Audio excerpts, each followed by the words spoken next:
YouTube been kicking my shit for everything lately, so I don't know what's allowed live anymore.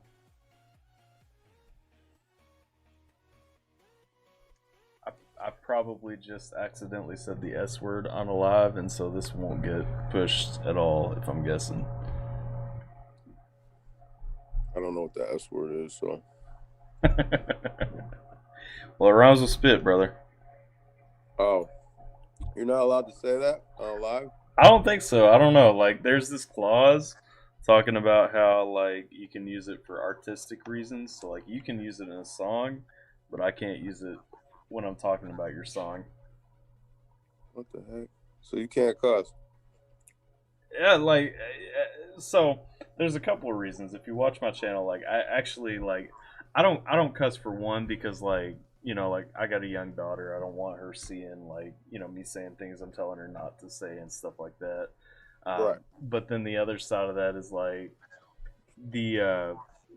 the whole terms of service use everything for YouTube for content creators. It has all these caveats, and so like there can be an f bomb dropped in a song, but you can't say it just casually or something while you're doing anything or anything like that. And so like it's stupid, man. Like it's really like the dumbest thing ever.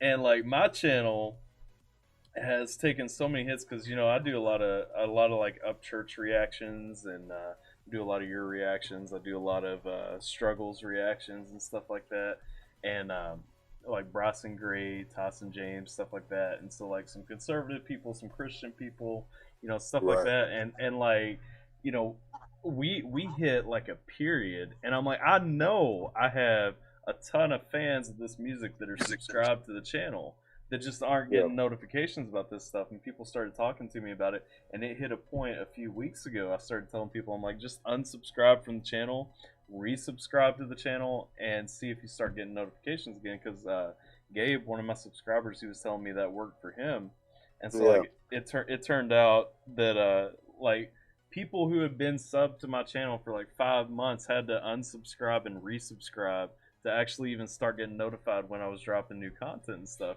because like That's I crazy. I fell that far with the algorithm. I'm like, I know 100% what it is because we talk about God on the channel. We talk about Trump in a good way on the channel. Like we talk about decent topics, like not like crapping on everything that gets shoved out of society on the channel. Are you able to Trying to hear? make the world a better place, God Yeah, forbid. exactly.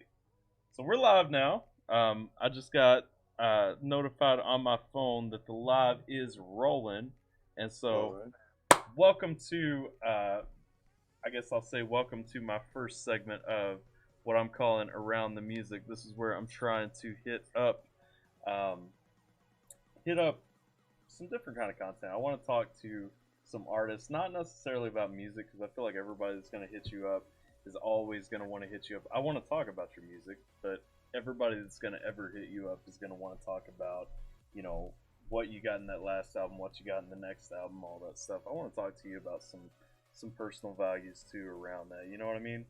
Cool. Uh, Let's get it. so we got a comment already in the chat though from Ray Chekovsky. I can't say that name. Chekovsky, I'm guessing. He said, "Hello from Maine." He said, "Hey, what up? Hey, Alpha, and hey, Chuck." So how you feel about Chuck? Not a lot of Charleston. Whatever. It's whatever. I used to go a long time ago when I was in like high school, and before that even by Chuck. So I haven't gone by Chuck since I was a kid though, since I was like in high school. Yeah. But a lot of people who know me from that like call me that still. So it is what it is. Yeah. I feel that. You choking on them grapes, brother?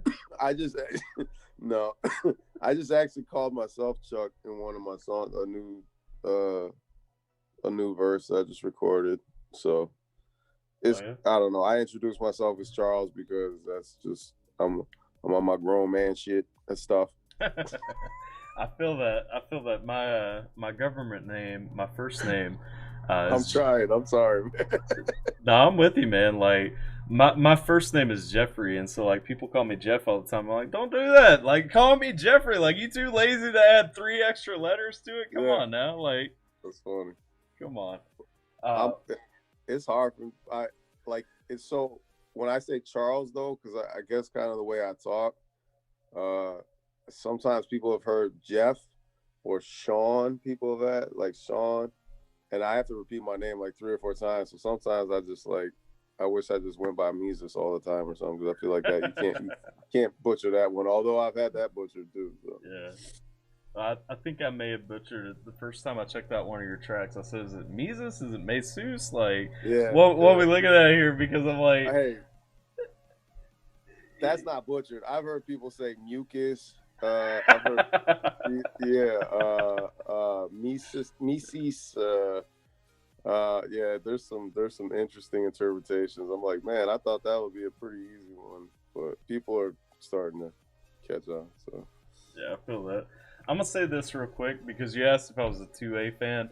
Background to all Mhm. my videos, it started a couple of months ago. I started keeping it just because so many people looking to get upset right now. I do actually have my AK in the background of all my videos right now, and so I actually got a comment the other day asking me to take it down because it makes me seem unsupportive. I still haven't got a response to what I seem unsupportive of. I'm not sure how that seems me or makes me seem unsympathetic, unsupportive, whatever the case may be. But just so you know, I am firmly on that 2A grind, so no hate there yeah, at all. yeah. I didn't even see because it kind of blends in with that stand there, Yeah, but yeah, it's good to know, man. yeah, man. It's, I'm gonna be picking up a few more before the election. That's for sure. Yeah, man. Like we gotta be watching because like I'm terrified like how all this turns out with rots and everything. Especially all this stuff right now. I don't know how much of the news you've been watching or how many topics because we'll talk about news in a minute because that's one of the songs I want to talk to you about. But I don't know how many of the headlines you've been seeing lately.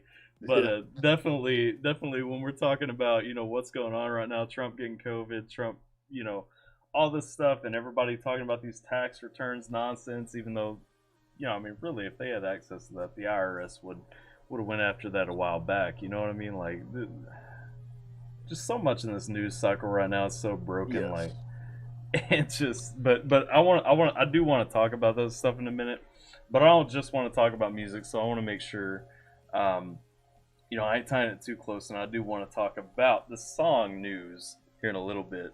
for sure. But So one thing I want to ask up front, and Uh, and and this is a question 100% for me, is a little bit about your grind because one thing I noticed like you come up with a couple of albums over the past couple of months, like yeah, you've got another album dropping I think what next weekend, next Saturday, something like that. yeah, 10th, whenever that is. I think it's Saturday. I got it on my pre-order on iTunes, so I'm gonna be rocking it as soon as you get it. But Appreciate that. but like you got a sick grind, and I know a lot of those songs been out for a minute. I was looking over the track list for the new album, and so one of the things that really stood out to me was that you've been going pretty hard and you're pulling everything together. And one of the things I told replied one of the comments on my channel was, it looks like with this new album, you're kind of cleaning out everything that we've heard. So where are we going from there? What's your grind look like right now? Where are we going from Dear Rap? Yeah. Um, well, up until yesterday, it was Saint Mises. I was going to drop an album called Saint Mises, uh, December, November 1st. Um, and I decided to hold off a little bit on that one. But that's where I'm going next. Um, yeah, St. Mises is kind of like I'm really excited about St. Mises. I've been wanting to drop that one for a while, but or finish that one for a while. But I I record like I've recorded so many songs right now. I'm just trying to kind of put these projects together to make sense, and then like what happens is I'll get the framework of a project, and then about the other 20% of it, I kind of fill in. Um, yeah, I I really want to take time and put out more content, more videos for the projects that I've already put out, Yeah. and for Dear Rap, because it's funny because like these albums, it's like I feel like if I put a video out off of like FU or off of Eracism, like people would almost be like disappointed because it's like, oh, that's an old album, but it's like literally 2 months old. You know what I mean? Like, so I really want to take time and really concentrate on Dear Rap and putting out a lot of content videos for that. And then like as I can, I'm trying to shoot some videos for the projects that I already released that I still wanted to put out. I mean, Eracism's got a ton of videos out off of it, but FU I think only have like 2. So I want to get at least one for Our Father, and I want to get one for hopefully for the Gates of Hell joint. So. You know, it's funny you said that because like I made a couple of notes for myself about some specific songs that I wanted to talk to you about, and off of Eracism, those were the top 2 joints that I wanted to mention because you know, really looking at Eracism, you know, when we initially talked, I told you, you know, I wanted to check out the album before we had a chat. You know, I wanted to look into, you know, kind of what was coming off of Eracism for sure before we sat down. And while I was looking through it, you know, off of Eracism, I'm looking at the notes on my phone real quick just to make sure I'm keeping myself honest. You know, some of the notes that I made, of course, humanity's like at the top of my list. So humanity, you tied that in, and I kind of get mixed up a little bit because you sent that as the pre-order giveaway for the FU album, Right. but looking at that track, first of all, I want to talk about, you know, that gave me like that was fully a turnaround song for me. I was going through one of my own valleys in my life. You know, I was kind of hitting one of those hard times, and when I saw it, you know, that was you commented on the reaction, and you were talking about, you know, in the third verse, I kind of called out before you got to it that you were going to turn it around and talk about society and everything. And one thing that got to me, you know, you were talking first person throughout the first 2 verses, but you were really talking kind of in that line of what's the term I'm looking for, like a reprobate mind, you know, somebody who's turned away from Christ, from and when you got to the third verse, you know, you turned around, you were talking about, you know, this is about humanity, this is where we're at, we've turned away from the cross, we've turned away from Christ, we've turned away from, you know, legitimate values. And that song, I mean, to this day, like, you know, my wife was getting mad at me earlier because I kept playing it on repeat because I you know, that song in my mind just resonates so much. And so, I mean, talk to me a little bit about that song. Like, where did that come from? Like, what's going on with that one? Because that song was completely came out of nowhere. I was driving and kind of just scrolling on my phone, listening to stuff on YouTube because I drive a lot. I used to live in Chicago, now I'm in St. Louis, and all my music stuff. I mean, lived there for most of my life, so my videographer lives up that way, my engineer lives up that way, so I'm back and forth quite a bit between here and there. And you know, it's a 4-hour trip, 5-hour trip, so I was just on my way to the studio to finish up the FU album. I'm not sure. I was on my way to finish up some work, and I heard that beat, and I wrote the song like on the spot, like in my head, like on the ride to the studio, and I was just like, we got other songs going on this album, you know. So yeah, that and it happens. That happens pretty frequent. That's what I mean. Like I have like the theme, the framework of a project, and then I always kind of try to leave a little bit of margin for I know there's going to be those like inspiration last minute songs that. And the funny thing is, a lot of times those end up being like the first one I drop off the project because usually probably because I'm super excited about it. Yeah. You know, it's like I've been working on the other stuff and it's kind of like old news to me. Yeah. So That's Yeah, kind of usually what it is. that's But what I was thinking because like you had some tracks on a racism, like you had the Nick Cannon tracks and everything on a racism, hmm and I mean hmm they fit the tone of the album. So like I get what yeah, you're saying, especially what you were saying earlier about trying to make sure everything you've recorded kind of comes together. I like hmm that. I like albums that have like a theme, that have something. yep, You know, you're not just making songs, you're making a message, yep, and you know, I really like how those kind of came together, and so I was assuming, and that was kind of why I led off, kind of asking about your grind because I know especially in the new track music, you mentioned you wrote all this stuff and you got all this stuff laying around, and hmm so one question before we go further from the music album. Were those actual like notes that you've made yourself, like actual liners and everything that are going around the walls and all that? on the walls. Those are those are straight out of my notebooks. Yes.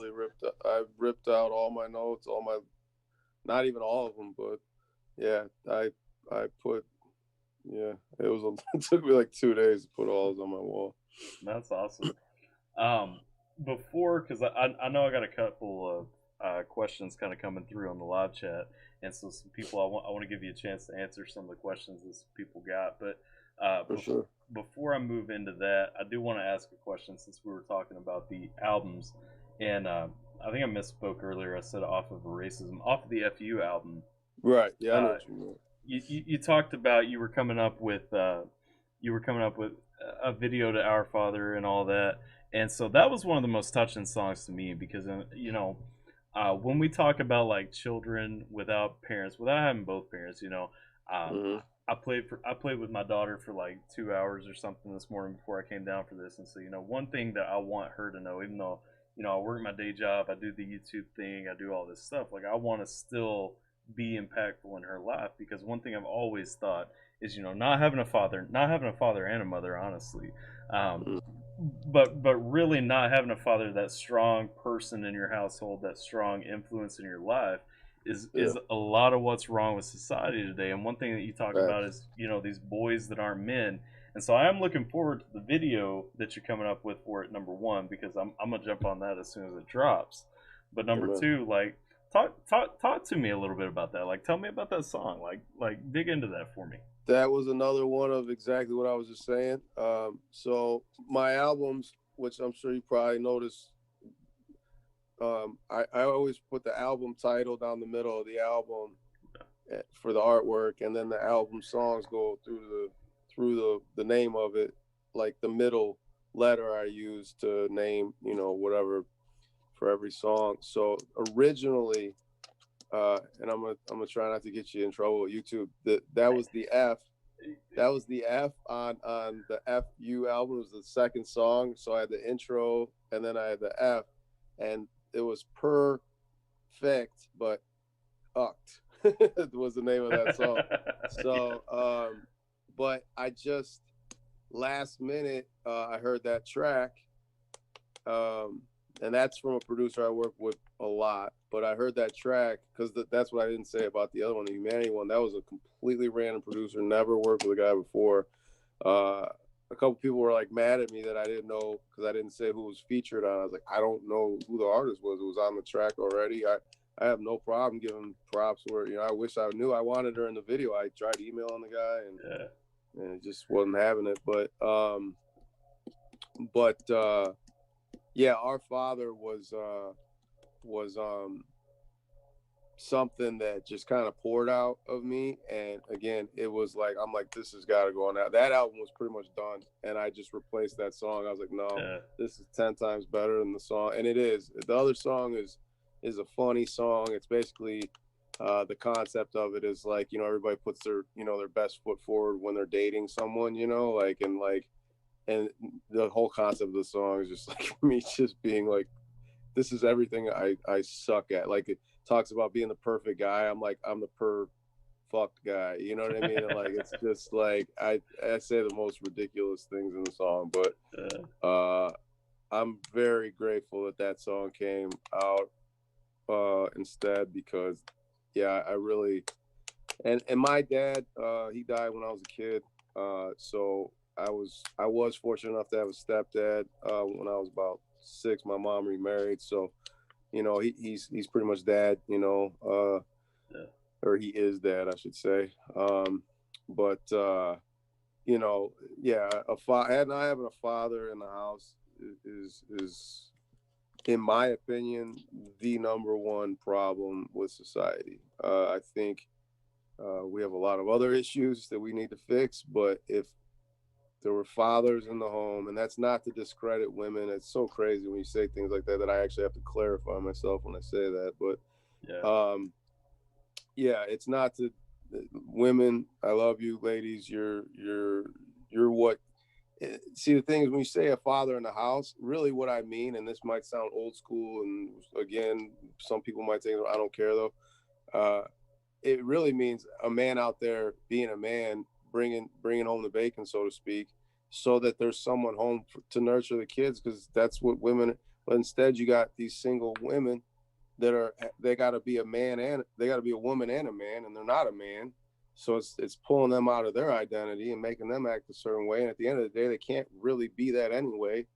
And so it's like the kids are gonna walk all over them, and it's just it's a broken home, Yeah. and you got broken home, broken society. It's not a very hard concept, but Yeah. um, so yeah, that song I definitely want to shoot a video for.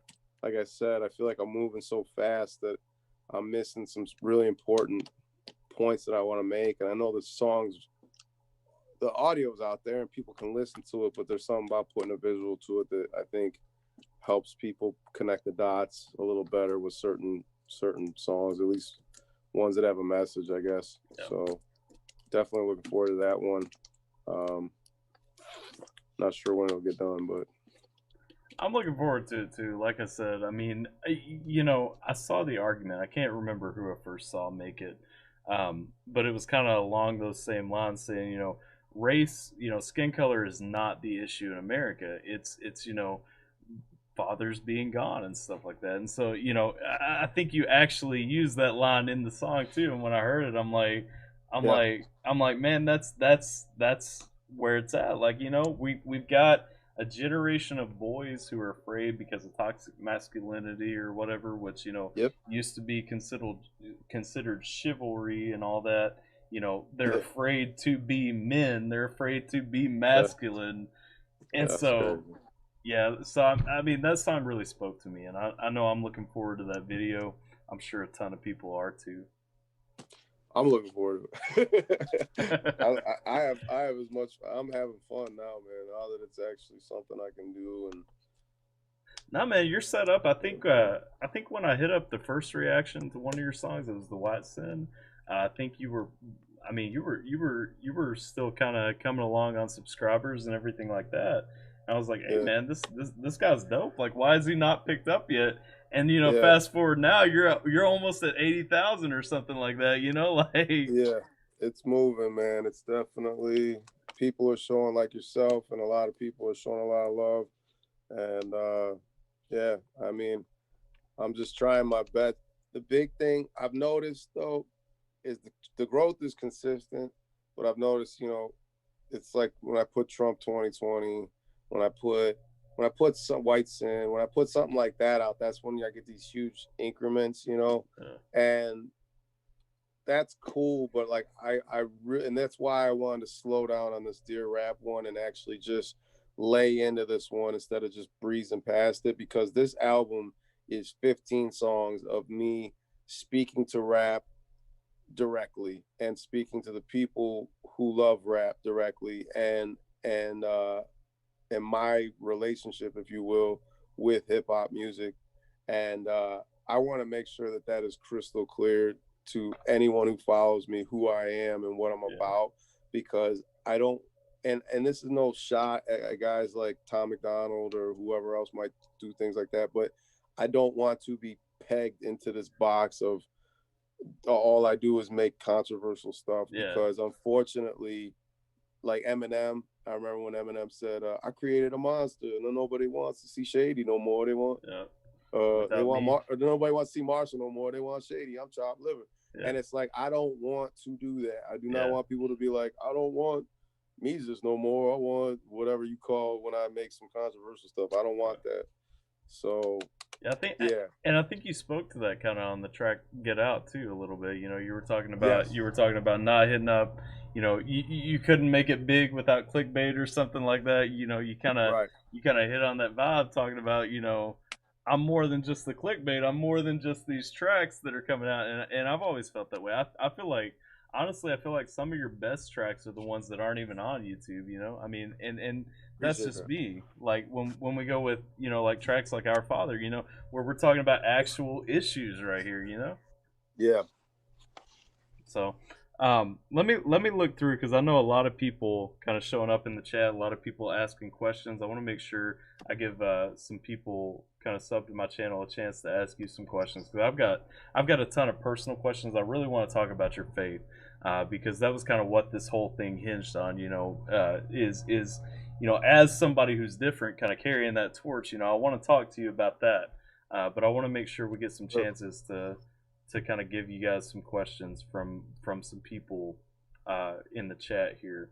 And so Cool. I got right here. I think you'll like this one. She started it off really well. It's actually one of my patrons on Patreon. It's Amy Lee Forever. She asked, "Hey, here's a pro Dem girl, so pro Democrat girl. I All have to right. say your music is really good, and most of your music's no one can deny it." Okay, I didn't read that one, but she is shouting you out. She's liking your lyrics, liking your music, and everything. So at least give you that. Okay. Let's Much see. love. I'm not a big party guy anyways. I'm more of just kind of, a person guy, who you are as a person as far as the parties go. It feels like unfortunately the left is kind of, I don't know. It appears that they've really kind of steered into a very radical direction. That Yeah. doesn't mean that everybody that's on that side of the argument is really in agreement with that side of that. You know what I mean? Like I Yeah. just like you could say there's radical right guys. You know what I mean? Like or girls or whatever. Like so.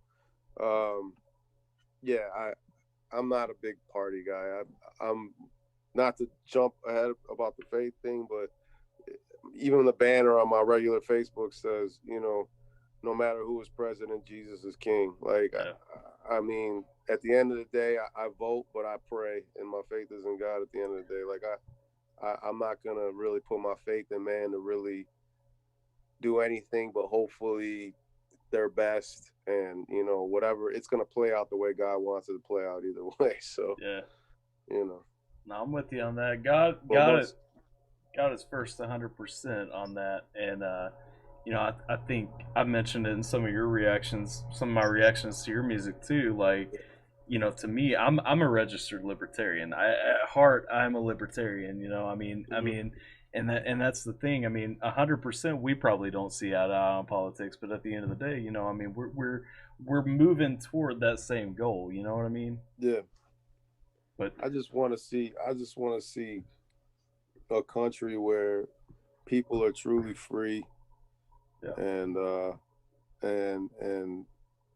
and man, I wish we could get over this race stuff, bro. yeah, Like, and I think we've come very far from, and we have a lot compared to what other countries that have our type of. There isn't a country that has the type of multicultural mixing that we have. But that said, there are countries that have obviously multicultural, populations, but I don't think any of them have fought for the freedoms and the I don't know. I For getting such a bad rap, I feel like America's done quite a bit in that yeah. area. And can we be better? Of course. And is there things that are in our system that need to be uprooted? For sure. But to just throw, what do they say, throw the baby out with the bathwater, I think that's crazy. I mean, America is still the best place in the world to live.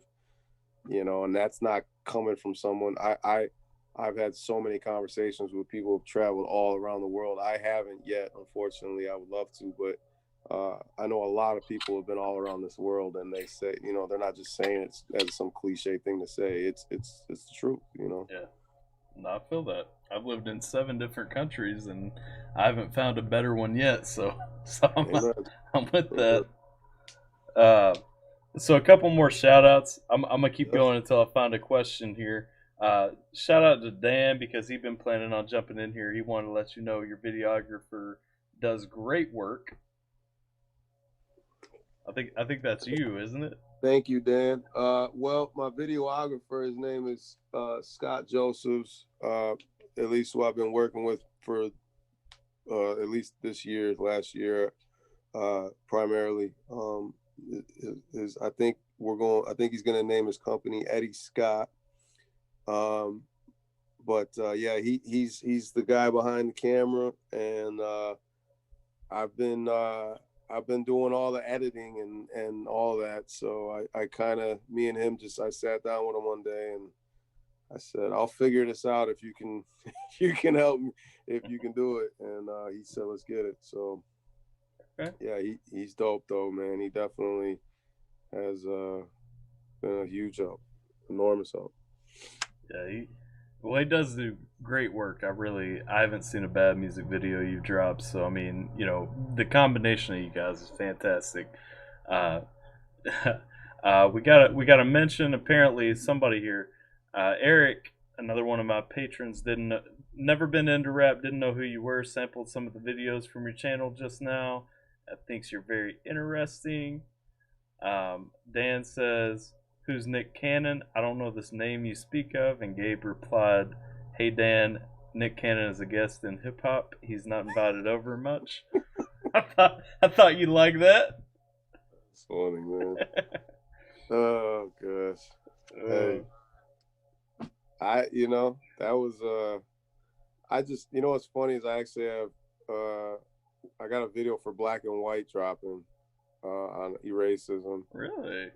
So I'm excited about that one, but it's funny because I mentioned Nick again in that song just briefly, but Yeah.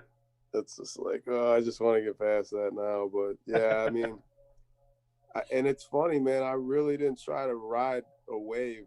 I mean, I had that song, wrote that song, guest recorded and everything before any of that stuff with him and popped, because I was genuinely pissed off about the interview that I saw with him and DJ Vlad, and I had a personal relationship with his whole camp like way before any of that happened, and Yeah.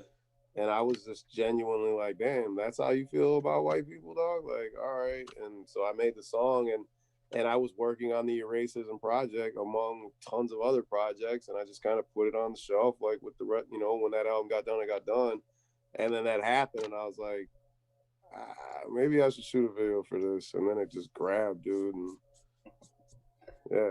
Yeah. Then I had to do Home just because everybody thought that was like a diss. I was like, no, that was not a diss. This is a diss. Home is a diss.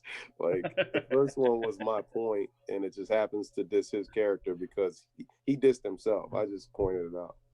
Home was personal, man. Like in Oh guest, yeah, like that was general, that was broad. Like I caught it. Like and I'll say this too. One of the things I wanted to ask you about was kind of how you feel about kind of living in that, because I feel like for a lot of channels, not mine necessarily, but for a lot of channels, a lot of reactors, a lot of people who discovered you, they are kind of looking at you as that guy who went at Nick, when after he dissed him. right. And I don't see it that way because I didn't check out either of those tracks until Eracism dropped, and Yeah. it wasn't because I didn't see them. I saw them, but it was just I was reacting to your stuff on the channel, and then once I got to the point where it was like, hey, do I check out Guest or Home? A lot of my longtime subscribers know, I was asking, when do we get around to these? What order do we go in? All that. By the Yeah. time I got around to them, I'd pre-ordered Eracism. I saw them That on the song track throughout the list. album. Yeah, and I'm Yeah. like, we just wait until this drops. Like I want to listen to the whole thing. You know what I mean? Yeah. And so I finally hit him up, and I'm like, yeah, man, but one is straight up just talking general. We're just talking about the music industry. We're talking about, and I really related to that message because I'm 30 years old. I grew up listening to hip hop. Like I grew up, it wasn't any of this stuff, and I'm like, where's the person who represents me in hip hop? Like where's the person who says, this isn't about color. This isn't any of this stuff, because now hip hop, it's like if you're not, on one side or the other, you got to pick a side. and, Yeah, and it shouldn't be that way. And I felt like you really brought that in that song, and especially with the line about Michael Jordan, like that was the one that stood out to me the most there. yeah, Talking about, hey, we've been crossing culture for decades, for generations facts. at this point. Like, get past it, like, oof. Yeah, So, but I will say I missed too at the end. You walk into the house and it's the house of hip hop. I did miss in my reaction that you were walking into the house of hip hop right there. So, yeah. Well, and you know what? It's to be continued. And Purge was actually the next video that was gonna follow. yeah, The guy that shot Guest, we went back there like because as soon as Guest caught, I was like, bro, I don't care what you're doing. We need to drop another video. Like this is like we got to man. Like yeah. this thing caught, we got dropped. And so we shot Purge and out in the cold, man, it was a cold, it was in the middle of the winter, and we shot that. And that was in that haunted house, same haunted house that we shot in front of. And and my video, a different guy's name's Izzy. He we didn't end up dropping Purge till like May or something like that. And yeah, he was giving me some he was like, so we couldn't have waited till it was warm out to shoot that one. But I didn't. What happened is I dropped the home video because after I kind of realized, like, man, everybody thinks this is like a diss, and I know why. I mean, I labeled it diss, so I get it. But I didn't realize it was turning into what it was. Yeah, I I just responded because I saw Nick's video took. I yeah, didn't know everybody was going to turn that into some big like let's fire off at Nick and there was going to be these million disses. Like I didn't know that was going to happen. I just wanted to weigh in my 2 cents while I felt like it was relevant. And then when I got swooped into that whole like battle thing, and then I was like, okay, let me throw it this one. And then what's crazy is, dude, I dropped that, and then I didn't drop anything until social distancing. yeah. 3 months, 3 months, I went like radio silent. Like, who does that? I went from 600 subs to 30,000 subs, and then went radio silent for 6 months, bro, or 3 months. And I didn't do it on purpose, man. It was just like I was working on other stuff with some other artists I work with, and then I was like, I gotta put something out. And then I got so depressed, dude, because I dropped social distancing. Not depressed, but like disappointed. And that thing just went. and the thing is, I think I know why. I didn't originally put Mises on the title. It Mm-hmm. just was called social distancing. And I was in a big sumo suit, and like people see it and they don't even recognize my face. You know what I mean? So like, Yeah. it's starting to catch now, but So, so tell me about that because you said you didn't put Mises in the title on that one.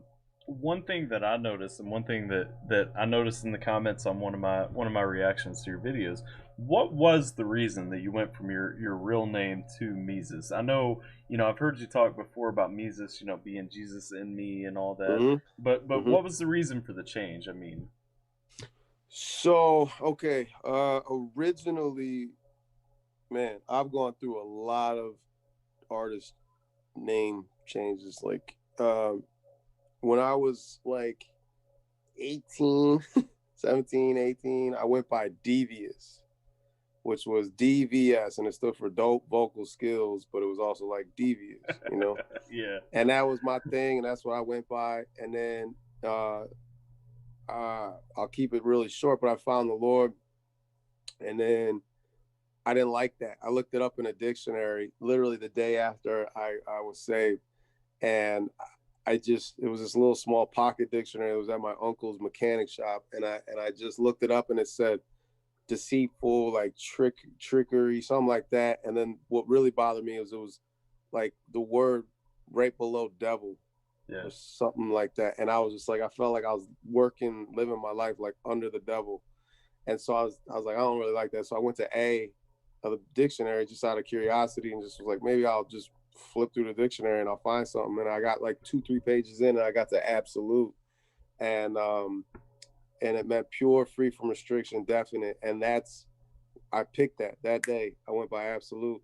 And then like 3 years later, I woke up on my birthday, my 22nd birthday, and I was like, I want to get that tattooed. And I don't have any tattoos, don't have any other ones. But I got it. I got it on my arm here, like a dictionary, and I Yeah. got the definition going through it. Here's the crazy thing about that. I went to my friends that's really good at drawing. I said, hey, I want to get this tattoo. Can you draw it up so I can bring it to the guy? Yeah, cool. Go get my dictionary. So I go get this big Webster dictionary from him, and it says the same definition: absolute, pure, free from restriction, definite. But then it goes on to say the first cause, God.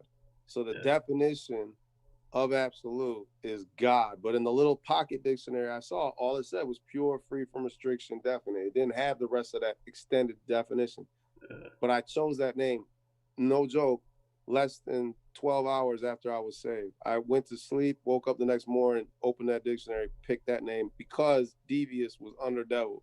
Then Yeah. 3 years later, I get that tattoo and find out that the name means God. So tell me God ain't real. But anyways, um, went by absolute forever. I went by absolute um, up until about uh, maybe 5 years ago when I just started going by Cosetti for short for my last name. And then um, I wanted to it kind of came full circle. I went by DVS, and then I started going by CJC, which was my initials, CJC. Yeah. But it meant like see Jesus Christ. Yeah. And that was kind of when I was actually writing just straight Christian rap stuff. And then from there, it kind of morphed into one song that's on St. Mesus that'll be coming out. I said, I'm not Jesus, I'm Mesus. I'm just trying to stand for believers who know we ain't perfect, but he is. Yeah. And that was it. Like after I wrote that line, I was like, I gotta go by Mesus. Like that's it. Like that's the name. And I wrote that song probably like 2 years ago, 2.5 years ago. So it's been that ever since. And I don't think if I ever went by anything else, it would just be my government name again. I would never change like a different artist name. So let me ask then, because you talked about when you were writing straight Christian rap, and you Mm-hmm. kind of you kind of transition, because I mean, I don't consider the music that you make to be necessary. I mean, it's in a weird place. You know what I mean? Like Yeah, absolutely. it's Christian rap. Like the message is fully intact, but it doesn't. Christian rap. Yeah. Usually prides itself on kind of being kind of clean, and not Yep. not kind of having those gritty pieces. And Yep. that's one thing I think that really draws me to your music, honestly, because it's not just intentionally cleaned down. It's not edited. It's like Yeah. acknowledging your flaws, acknowledging my flaws, acknowledging who we are, but at the same time, it's like the message is intact. Yeah. Biblically, that's what matters at the end of the day. And so, Yeah. kind of talk to me about that transition. I didn't plan on asking you about that, but since you mentioned it, I want to kind of hear what prompted that, I guess.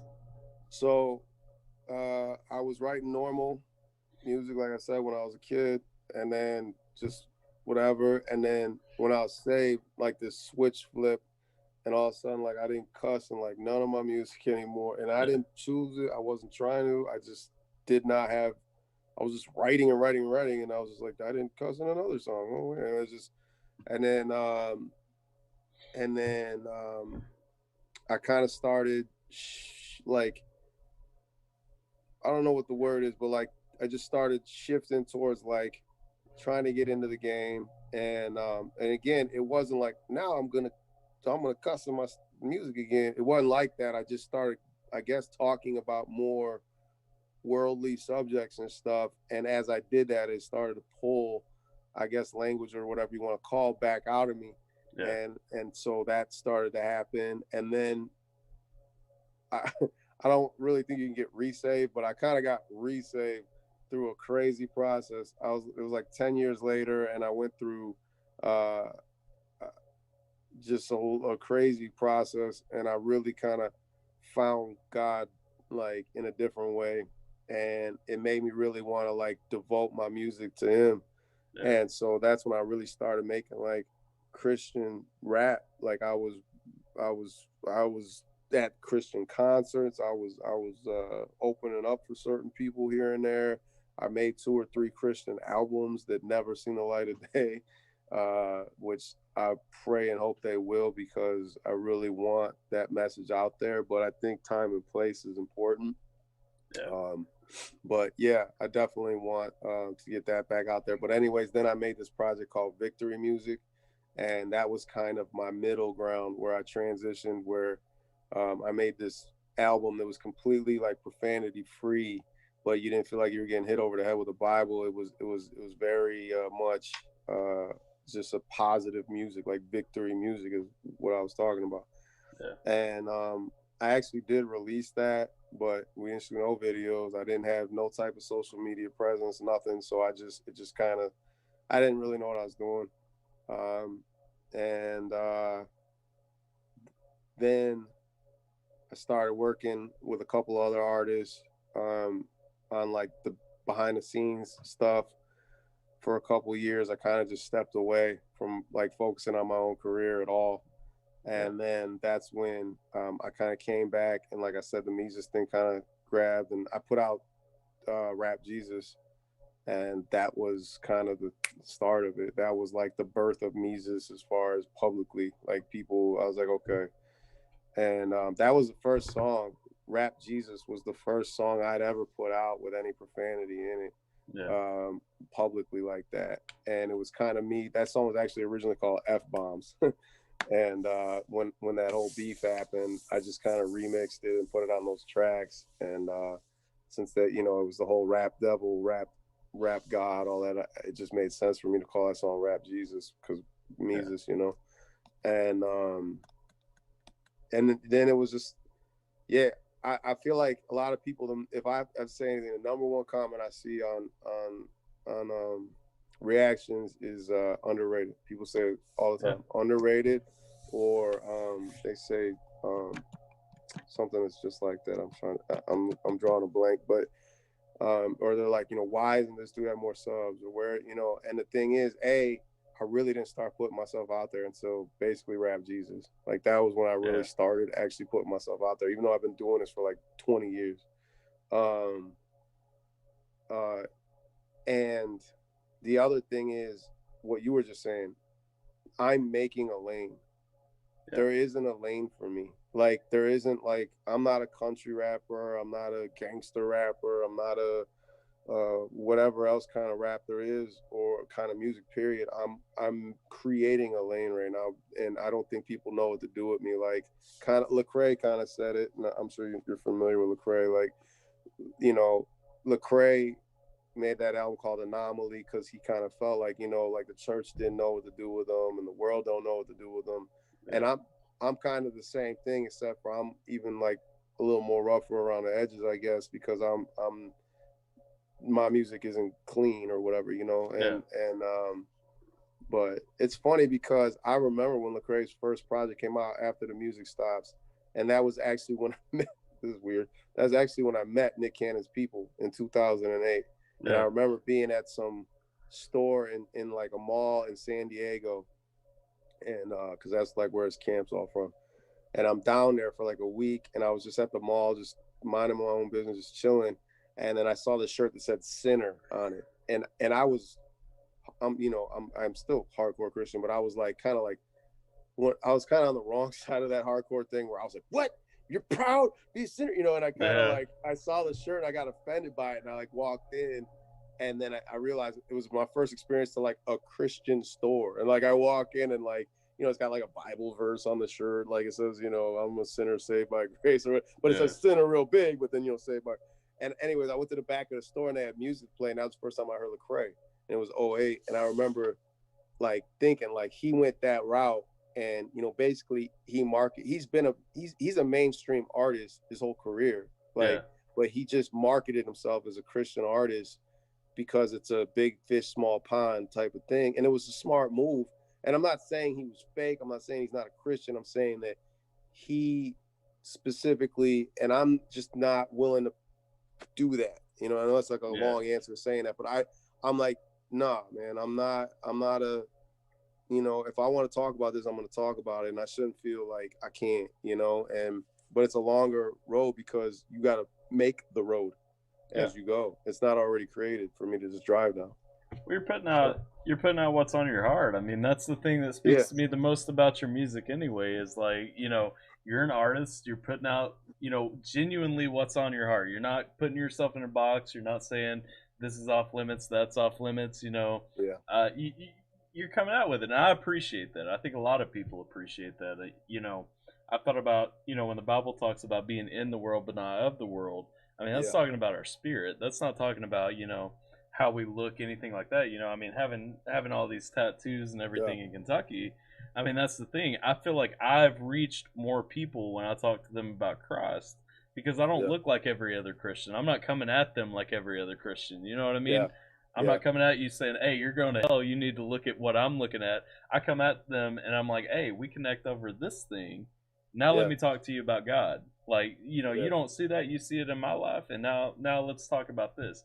And I feel like that wins more souls than coming at them like you said, Bible beating, something like that. Like yeah, nobody's gonna hear what you have to say about God if they don't see God in you, if they don't see something they want out of what you're yeah. doing. And so no, I mean, you taking your own path. I think that's the best route. You know what I mean? Like I think that is Not the easiest or fastest, that's for sure. no, but it don't have to be. I mean, at the end of the day, you can see the fruits of your labor, and and Yeah, and, and the fact is, people connect with the message you're bringing because it's going to hit those people. It's going to hit those people that don't know God. It's going to hit those people that do know God. It's going to hit those people that maybe they're struggling and they feel like. yeah. I know this is my interview of you, but I'm gonna tell you a story real quick. Go Um, for it, man. and it was when I was 17. I first joined the army, right? And Okay. I'd been in this Southern Baptist church. I'd been raised up kind of Bible beaten, and if you're not 100% Right. in line with what the membership of the church is, you're out, you're done. Yeah. Yeah. And I had all this pressure from my family, and they're like, "Oh, you got to cut your hair," because I had long hair at the time. I had a long beard. I wanted tattoos. I was still listening to rap music, stuff like that. And they're like, "No, no, no! Like when I got saved, God took that away from me, and I just gave those CDs away. I didn't need that anymore." And after a while, you start hearing like, well, I felt compelled to cut my hair when I got saved, or I felt Mm-hmm. compelled, to give up this or that when I got saved. And you hear that from enough people, and you start saying, well, did I really get saved? Did God really Yeah. come into my life? Yeah. And Huh. and that was the most self-destructive thing. I spent probably 5, 6, 7 years, really trying to reestablish my connection, my relationship with God, because of Yeah. what other people were telling me about their convictions. And so, Right. I think it's beneficial to somebody to kind of have that person making their own path that they're going to latch onto and say, you know what, I don't have to look like everybody else. I don't have to sound like everybody else to find that connection with God, because our salvation is personal. It's between Right. us and Christ. Like at the end of the day, like I'm not going to go out and kill people, I'm not going to go out and do these things that are blatantly bad, but at the Right. end of the day, like my salvation is with Christ.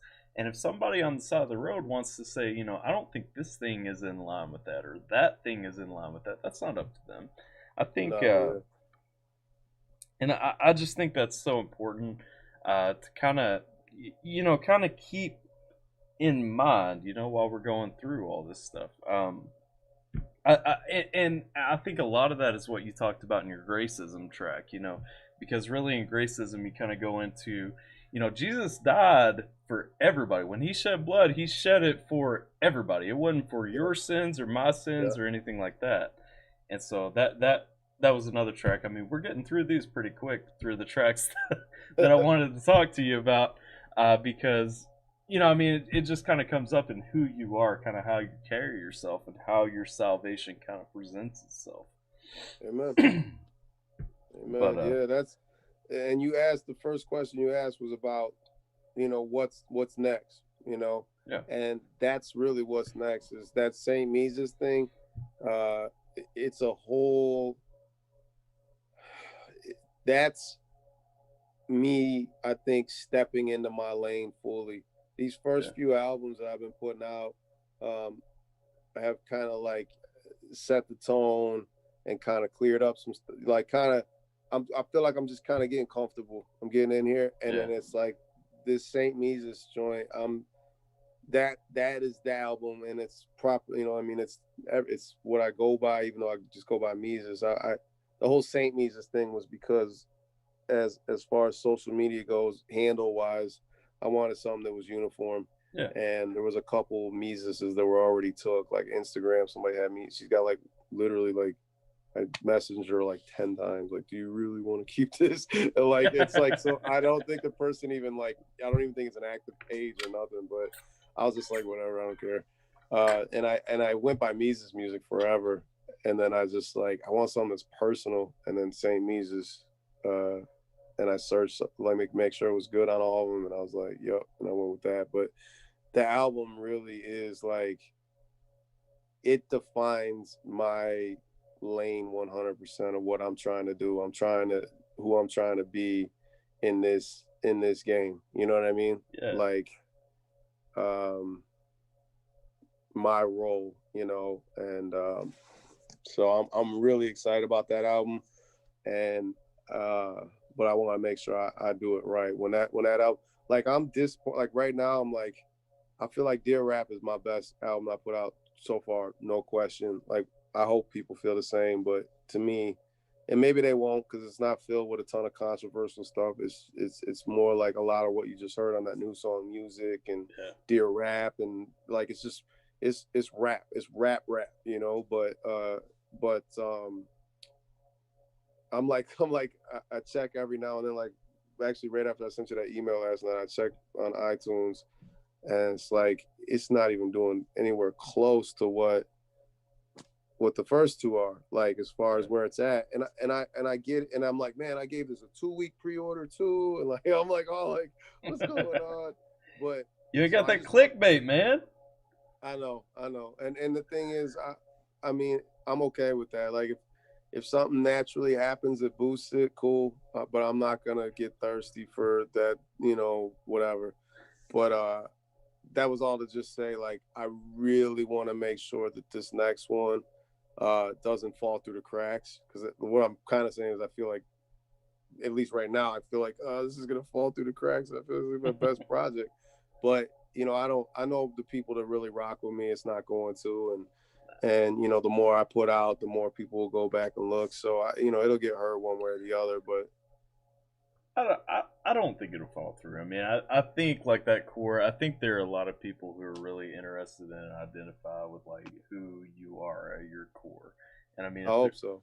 and I think that's the big thing. I think there's an album that's kind of going with that, and I think that's what's going to blow up. I mean, for me personally, like, I identify with you. You know what I mean? Like, I feel like I can turn on a track and I'm like, man, like, dude's speaking facts in this song. Like, it's not even. I don't even have to say it's facts because it's just that's the reality. And I think there are enough people kind of looking at your personality, looking at what you're talking about in your music. And I promise I came into this saying I'm not going to be fanboy or anything like that. And so, like, I'm not coming at it from that perspective. I just think that niche right now, like, everything is so divided right now between politics or race or whatever. There's so many people who are just kind of waiting back to see that they kind of identify with that message. But I think the Racism album really hits on that a lot because the message of that album is tear down the barriers. Don't be Yes. racist on either side. It's like Yes. don't be pro black, don't be pro white, just be pro human. You know what I mean? And Yes. and and Yes. and I think more people are seeing that over time because of those tracks that you're talking about that have that clickbait that are pulling everybody in. I'm not calling them Hmm. clickbait, but I'm No, I saying know that, what you mean. yeah, but I'm saying those tracks that are pulling people in, I think they're seeing that, and I think more people are identifying. Because, like I said, I mean, even watching in a couple of months, like how much your channel's blown up and everything, and it's crazy because nobody suggested Mises to me the first time I hit you up.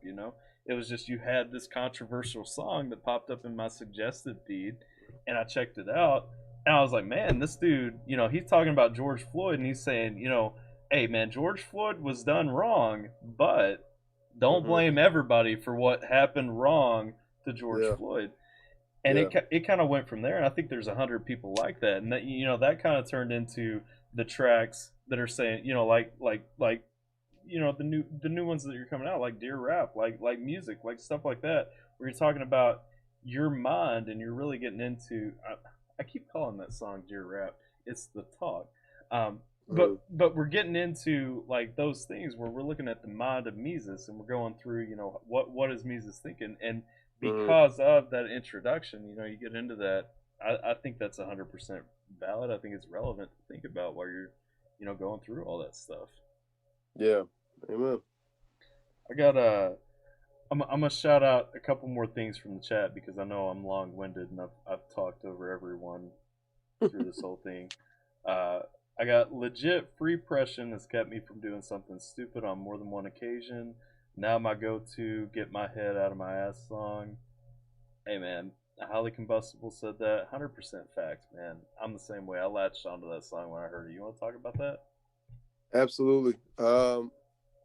So um, that, in my opinion, is probably, at least to date, the most important song I've ever done, Yeah. or ever will do. Like I said, in my opinion, at least to date, unless, and I say I very loosely because that song is 1,000% God. The story behind that song is nuts. I was at a prayer service I used to go to at the church when I was up in Chicago, and I would go on Thursdays, and it was like an hour long, and I would just go during the day and just pray. And I heard that word in my head clear as day while I was just praying. I wasn't even praying about. I don't even remember what I was praying about. I was just praying, and I heard that, and I wrote it down on a piece of paper, and I went right back to praying, and didn't even really think much of it. About 2 or 3 months later, uh, I was in my apartment that I was living in at the time, and I wrote. I locked myself in my apartment. I've never done this ever. I get pretty obsessed with my music. I will stay up till through the night writing a song if I got the rhythm, if I got the creative juices flowing. That's nothing new to me at all. Like, I've stayed up through the night more times than I can remember, man, working on a song or a video or whatever the case. Music, the one I just dropped, I was up till 6 in the morning the day that dropped, finishing that videos, and then I was back Yeah. up at 9 a.m. I slept for 3 hours and then got back up because I had to get it ready to like post on YouTube and everything else. So like, yeah, that's nothing new. But this, I locked myself in my apartment for 4 days straight and only left to go get food. That was it. That was the only time I left, was to go get food. And I sat and just wrote and poured that thing out of me. And and then at the time, I was like super broke. I didn't have no money to like I was broke, and my videographer at the time said he would. I said, "What can you do it for?" And he said he would do it for 800. And my landlord called me and said, "Hey, do you want to paint downstairs? I'll pay you $800." What? Yeah, Dude, yeah. that's So insane. yeah, so I was just like, okay, God. And then so then I meet up with him in that bridge that we climbed up on. I had no permit for that. I had no nothing. And we did that in broad daylight. And we did that. You can throw a stone from where I was standing and hit the police department. Like it was, and before anybody, I'm sorry, man, I get kind of sensitive about this race thing, but like, oh, see, there's another, like, my videographer is Hispanic and the other guy is a Puerto Rican. So I don't want to hear nothing Uh, about white privilege standing on that bridge in front of the police department. That was God, like, completely just like, this yeah. video is going to happen. We didn't, and bridges, dude, barges went by. No, I mean, nothing. I should have, like, it was like we were ghosts. Like, nobody could even see us. And, and we shot it, and, we edited it, and we actually edited that night and dropped it the next day. That's like 2 years old now, but we dropped it on National Suicide Awareness Day on Facebook at first, Yeah. and it caught. That was the first thing I ever did on Facebook that ever kind of went sort of viral, I guess. Not really crazy, like 20. I think it did like 25,000 in a month on Facebook, and then it kind of just tapered off, and it's somewhere around like 75 or something. But like, the point is that was 1000% God. Like I had Yeah. no control over that. God was going to use someone to put that out, and He just happened to use me, and I'm grateful He did. And as I'm talking to you, I'm looking over at like a mug that a friend made with free pressing on it. Like it's just on my, I'm just writing my view right now, path of view or whatever. Yeah. And it's just the stories that I've gotten from that song are the number one thing that I hold close and cherish, man, because I know that, you know, it's cool when people appreciate wordplay because I'm a lyricist and wordplay is like probably like the coolest thing you can get complimented on by, like as far as a lyricist goes, you know, like when people hear some cool wordplay or your cadence or like the concept of a song or something. That's all like awesome. And I've worked my life for to hear stuff Yeah. like that. It encourages me, but free pressing is a whole nother level because people really genuinely say like that song changed their life or helped save their life. And and that's what music, like I just said, in music did for me, Yeah. you know, 20 whatever, you know, when I was 16 when I wrote my first poem, you know. So um which is the one I was holding in that video, that little blue one. That was literally the first one I ever wrote. Yeah. But yeah, man, free pressing. If I never put another song out and that's it, and that's, you know, then I can hang my hat on free pressing because that was that was something special, and I'm just grateful every time someone says something. I don't even know what to say when they say something. And I'll tell you, like that was, I think that was the second song of yours that I hit up, and Mm-hmm. like I latched onto it because I'm looking at the logo, listening to the lyrics, you know, and in that, you know, I know it, you know, we got depression in there, we got free, and like the theme that I took from that was like free yourself from the depression, you Mm-hmm. know, Mm-hmm. but then like you know, the real thing that was kind of hidden in that, and I don't know if it was intentional or not, but like the words free expression like always stood Yep. out to me in that, Yep. and you know, that's I think I made a couple of jokes in some of my earlier reactions to your music. You know, I was talking about like I got to catch this shirt because at the time you were only selling the culture not color Mm-hmm. hoodie on your Mm-hmm. Teespring. And I was like, I got to catch this shirt, and as soon as it came up, I mean, I dropped that thing because I'm like this is like the message. You know what? The Yeah. message in my life, because it's like, you know, I've dealt with depression, I've dealt with anxiety, I've dealt with that stuff my whole life, and it's like, Yeah. you know, kind of hearing that codified, and then hearing, you know, you even tied God into it, you know, talking about all the levels in the song, you know, really Yeah. looking at, and to me, you didn't just tie God into it, you talked about your struggles, you know, following God in that, because you know there's the point in the video where like kind of the Bible pages, I don't know if it was your journal or it was Bible pages, but they're kind of like ruffled and kind of Mm-hmm. you know, fluttering away, and it's like, it's just, you know, I think about my own struggles, because how many times have I called out to God and not Mm-hmm. seen something immediately, and just kind of falling back into those holes that I used to fall into, saying, you know, I'm not there, my faith isn't good enough, I'm not good enough, you know, all this stuff, and that song is Yeah. such a message, man. Yeah. No, free pressure. Yeah, that song definitely, like I said, it was a game changer for me, you know, career wise.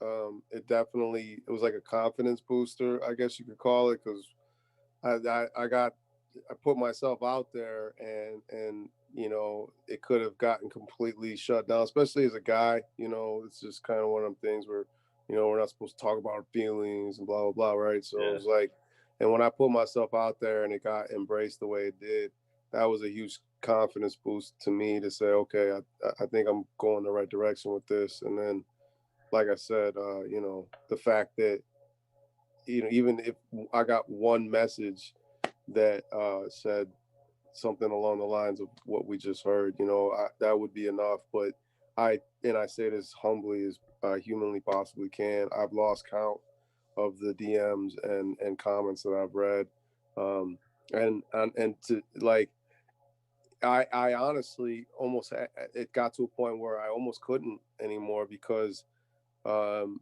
they were like so deep that I started feeling like a pressure to like that was a real song that I wrote out of Yeah, myself too. You know what I mean? And I was like, yeah. man, I can't help you guys if I'm tiptoeing on the edge too.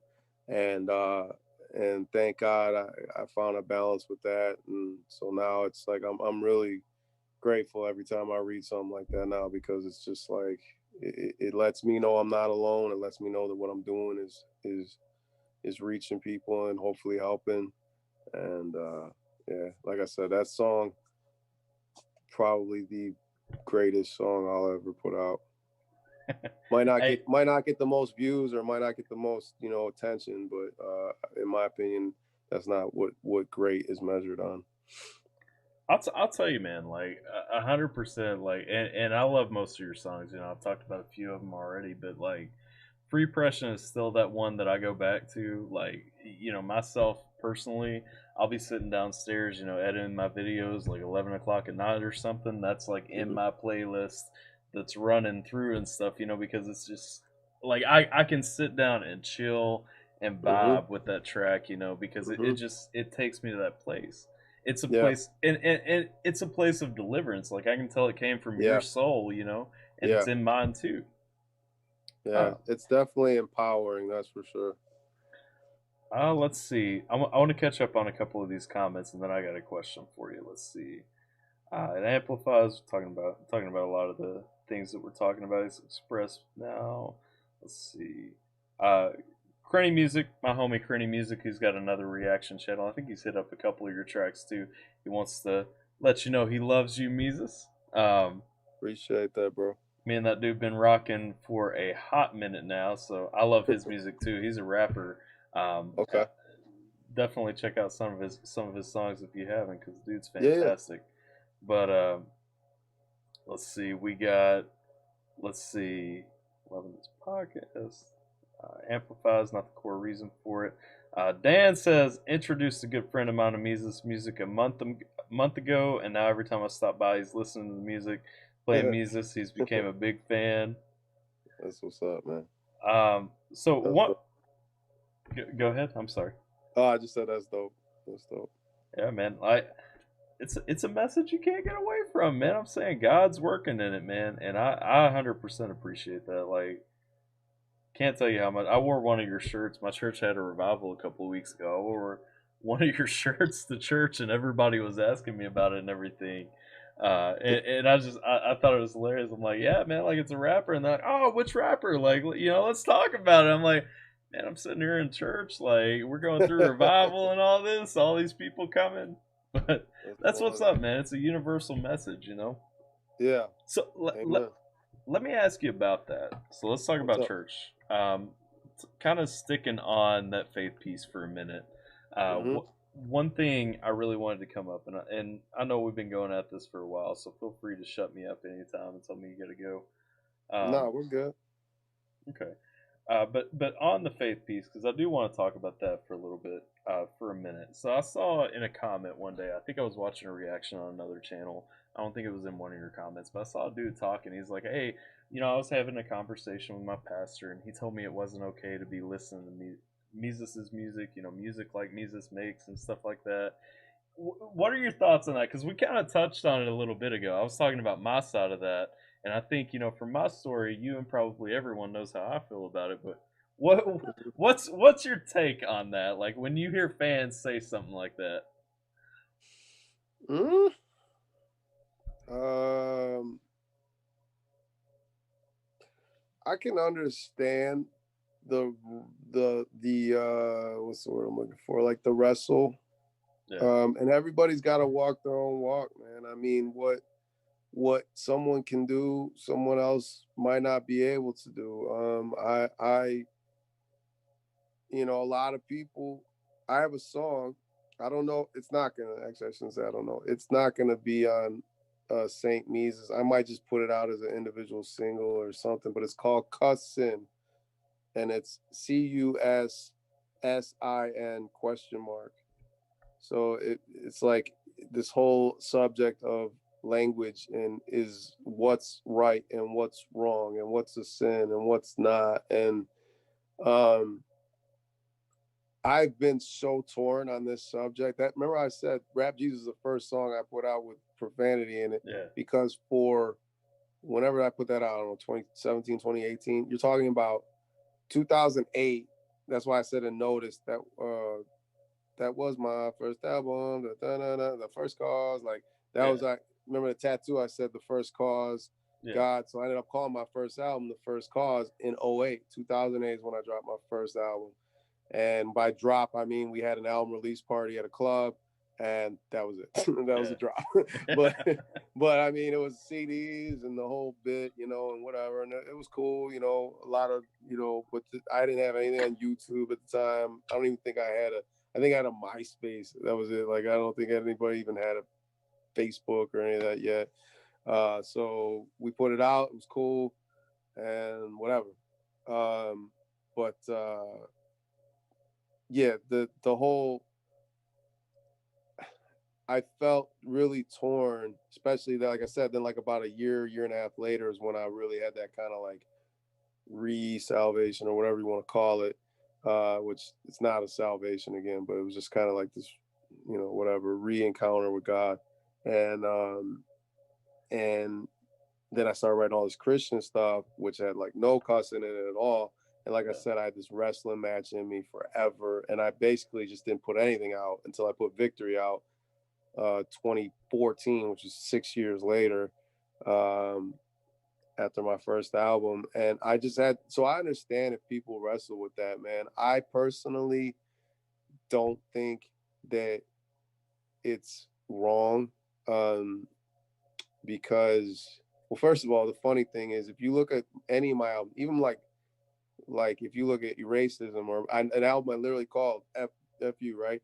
Or you know, this new one, Saint Mises, or I mean my bad, Dear Rap. Like I guarantee there's less than 5% profanity in the entire project. Yeah. If you take every single word and you add them all up, and then, and I'm talking about even if you count words like damn, like hell, like I'm talking about literally Yeah. all of them. Uh, you're talking about maybe 5%, maybe 5% of the album. So you're talking about 95% of this album is completely profanity free. 100% of the album is about like a good message. Like Yeah. every song is about, but maybe I say it a little different. But like, you know, I like you served. So this is a perfect example. Any church you go to, like any holiday that celebrates the military, every church does the same thing, right? Is if there's any members, please stand up. We'd Yeah. like to honor you. And you're probably like, oh gosh, you know what I mean, or whatever. But like, you know, and it's a good thing. I'm not knocking it, but I'm just saying I've been to so many churches over the last 20 years. Like I mean, it's you know, it's gonna happen. Which again, it's like people knock the church, but it's like we honor so many things in society that no, don't get me started. But I'll get on my soapbox. But but you know, my point was, I'm pretty sure, I don't know if you actually went to combat or not, but I'm pretty sure at some point, if you did, or if anybody you were, you know, serving alongside of did, while bullets are breezing by your head or a bomb explodes, you know, 10 feet away or whatever, you're not, you know, if you weren't like, oh, shoot, you know what I mean? Like, you know, Oh and I'm not no. knocking, yeah, I'm not knocking the guy who just never grew up cussing, never said Uh, anything like that. And when it went off, he did say, you know, some sort of word that's not a cuss word, whatever. Like, oh, hey, cool. But what I'm saying is, it's like, please don't knock me because of the way I present. Listen to the message and don't knock me because I grew up saying the way I, and then yep. this is still how I talk. I'm working on it, to be honest. Like, you said, like you were talking about what's next, and I wanted to drop Saint Mises, but I also said, hey, I'm dropping a project a month. I remember saying that, and it's like I still might keep to that because I got so much stuff on deck. I could still drop something. Like I was thinking about dropping this, and the next one I might drop is called Fameless, which is completely, literally, 10 songs, zero cussing, Yeah. completely profanity free, and it's not a Christian album. It's not like a gospel album. It's just an album, you know, just like anything else I put out. But I just didn't cuss in any of it, Yeah. and I might end up putting that out. But it's just like I saw a guy. He was a Christian guy. He did a reaction to my video. I never seen him before, but he did a reaction to Trump, and he said, "Hey, he said, don't knock what this guy's saying because he's using cuss words. Like, listen Yeah. to what he's saying." And I think that that's important because, like you said, people can get so engulfed in the church culture that they don't even know what world they're in anymore. Like, Yeah. it's like they think they're in heaven already, and it's like you got to realize, man, like, if you're gonna be any use for kingdom work outside of the church, like, I'm not saying the church is not kingdom work, and it's but I'm saying if you can't go out and be in this world and be, if you're so holy, I mean, look at God, look at Jesus Yep. himself. Jesus had to come from heaven. Yep. You know what I mean? If you think you're that holy sitting in your church or whatever, imagine how much holier God is to come from heaven to earth. You know what I mean? Like, And look at who he hung out with while he was right, here. right. He didn't go to church. He went to church to tell church how to do church, Yeah. and then he left. Exactly. He was Exactly. like, Yeah. "Y'all are doing it all wrong. Get it together. I'll be back." And Yeah. like, and then he went out and again, I got nothing against the church as a whole. I love the church and I love God's people, and I don't expect any of them to be perfect. But I have a big beef with well, I shouldn't say big beef, but I wrestled with it, and when someone just right away fight, oh, that's wrong. Well, why is it wrong? Why is it wrong to say I could say crap, but I can't say the other word. Like, Yeah. why, what makes that word? But if I'm talking about a dog and I say a Shih Tzu, it's okay. Like, you know what I mean? Like, but Yeah. Yeah. it's like, like, where's this? Where's this line? Like, and I think that gets into a very legalistic territory where I think, I heard a really cool definition of someone saying what defines the heart defines the word, not the dictionary. Yeah. And I always say, I could talk to you and be like, Tyler, you are the most effing like amazing reactor on the internet, and you would not feel insulted by that. But I could Right. say you are absolutely the most idiotic, blah blah blah, and use like no cussing and Yeah. completely insult you, and Yeah. and so it's just like it's an adjective. There's a lot of these words they're just descriptive words that you either grew up using, and now at the age I'm at, I'm still using them, and I'm trying not to, because like you said, I really am. I got two younger kids that I'm trying to be, and it's, again, I told them, I heard one of them playing on his game. Which, speaking of game, that gaming chair, I think my wife wants to buy me that exact one you're in right now. She It's a just good sent me one. she just sent me the link to it. I said, I don't know, I want, because they get hot. No, don't they get really hot They when you they sit? get warm if you're in them for a while. Yeah. Yeah, and I said, I don't know, I might want a breathable one, but Yeah. anyways, I heard him, going in on the game, and he's talking his trash to the other person, and I overheard him through the door. When he came out, I said, listen, I'm like, that ain't you, Yeah. like, because he's such a nice kid. He's like the sweetest, nicest kid. I'm like, that's not you. You know what I mean? Yeah. Like, I'm not gonna yell at you. I'm not gonna be a hypocrite and say like you can't use those words, because like you hear me. I mean, Yeah. he sees my YouTube every time a new song. He's like, "Oh, hey, why?" And I'm like, and I almost kind of cringe, because I'm like, man, I'm not really making that for you. This is for people who've been through what I've been through. But yeah, at the end of the day, to answer that question in a very long-winded way, I just did. But like, everybody's got to walk their own walk, and maybe that pastor knows whoever said that, and it's kind of like the same way I just said to my son, like, yo, that ain't you. You know Yeah. what I mean? That ain't you. Right. Like, so maybe that's just that pastor personally speaking to that person, saying, nah, maybe you shouldn't listen to that dude. And that's totally cool. I respect that pastor. I respect that person. My message is for whoever God wants to hear it, man. And I Yeah. would never overstep, a pastor or someone else who thinks otherwise for their particular sheep and things like that they know. So Well, I think your message is hitting more people than it's not. And one thing I'll say on that, you mentioned the combat and all that.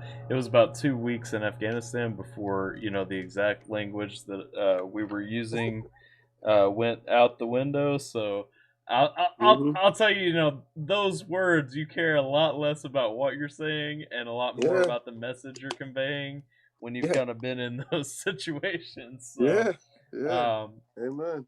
yeah, so I'm 100% with that. Let me ask you about your church though, because Hmm. one thing I noticed, you post a lot on Instagram.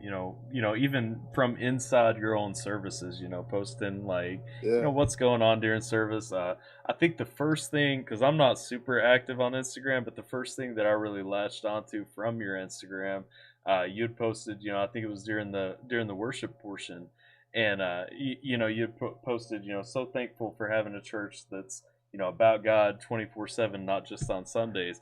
And Yeah. I resonated with that, my brother, because like Yeah. that's exactly where I'm at now. And I just my question to you: have you ever hit any struggles? Maybe somebody in your church has heard some of your music or something and kind of come to that conclusion, and they're like, "No, no, no, no, like we're not with that. Like we're not about that." I get nothing but love, man. That's good, man. I'm a Nothing hundred but love. percent. I get nothing but love, bro. I've um yeah. So the church I just moved, like I said, to St. Louis. So me and my wife started recently going to a couple new churches. But when I was living in Chicago, or a suburb, I was living in a suburb of Chicago, Joliet. Um, I went to a couple churches out there, and everybody knew me, knew my music, and always showed nothing but love. And and I there was a specific story. Oh, my pastor at the time, what really drew me to even come into that church was he called me out in the middle of prayer, like everybody was praying, and he just called me out and said, "Come up here," and he said, "Now here's the thing, I gotta back up. That was my first time. This is my first time being to this church. Yeah, This dude did not know me at all. right. No one except for the guy that invited me knew me. And the dude called me up in the middle of prayer. And he said, "Come here, young man." And I had my eyes closed, so I didn't even know who he was talking to. He said, "You, sir, come here." And like after a couple times, I opened my eyes, and he's pointing at me. I said, "All right." So I come up, and he starts saying, "I saw someone with a gun to their head." This before free pressure. Yeah, "I saw someone with a gun to their head, and they heard your music, and they took it away from their head." He said, "I see a bunch of words like a bowl of soup, what do you call that? The alphabet soup." yeah, And he said, "But they're coming together and they're making statements and they're making phrases and they're coming into." And then he said, he's like, "Is this resonating with you at all?" He didn't know me at all, and I'm like, "Yeah, bro." And then he goes, he's like, "Your lyrics are gonna not reach just your generation, but 3 generations beyond you." yeah, And I was just like, and he said lyrics, and I said, "Bro, like," I'm like, "You don't even know me, dog. Like, how do you?"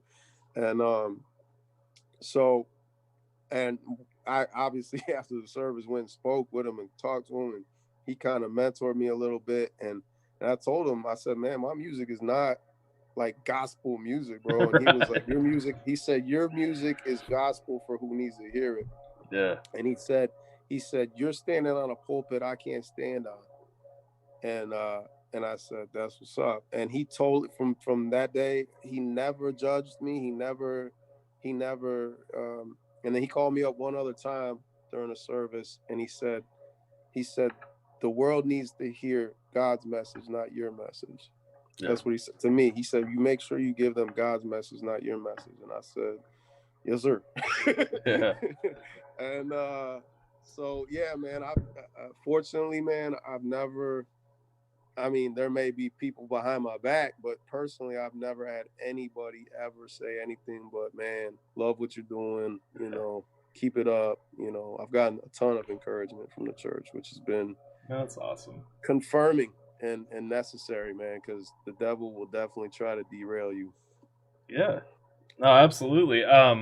So I guess I have two things to say to that. One, I want to tell you another story, and this was Cool. back when I was in the army. I was stationed in Hawaii, and you just kind of jarred up the story. You're talking about kind of getting out there, and we talked about it a little bit earlier. Hitting somebody with that different message, and that Yeah. kind of reaffirms a place I was in my life at one point. I was out there. I was like 22 or something like that. I was a single dude. I was making a ton of money.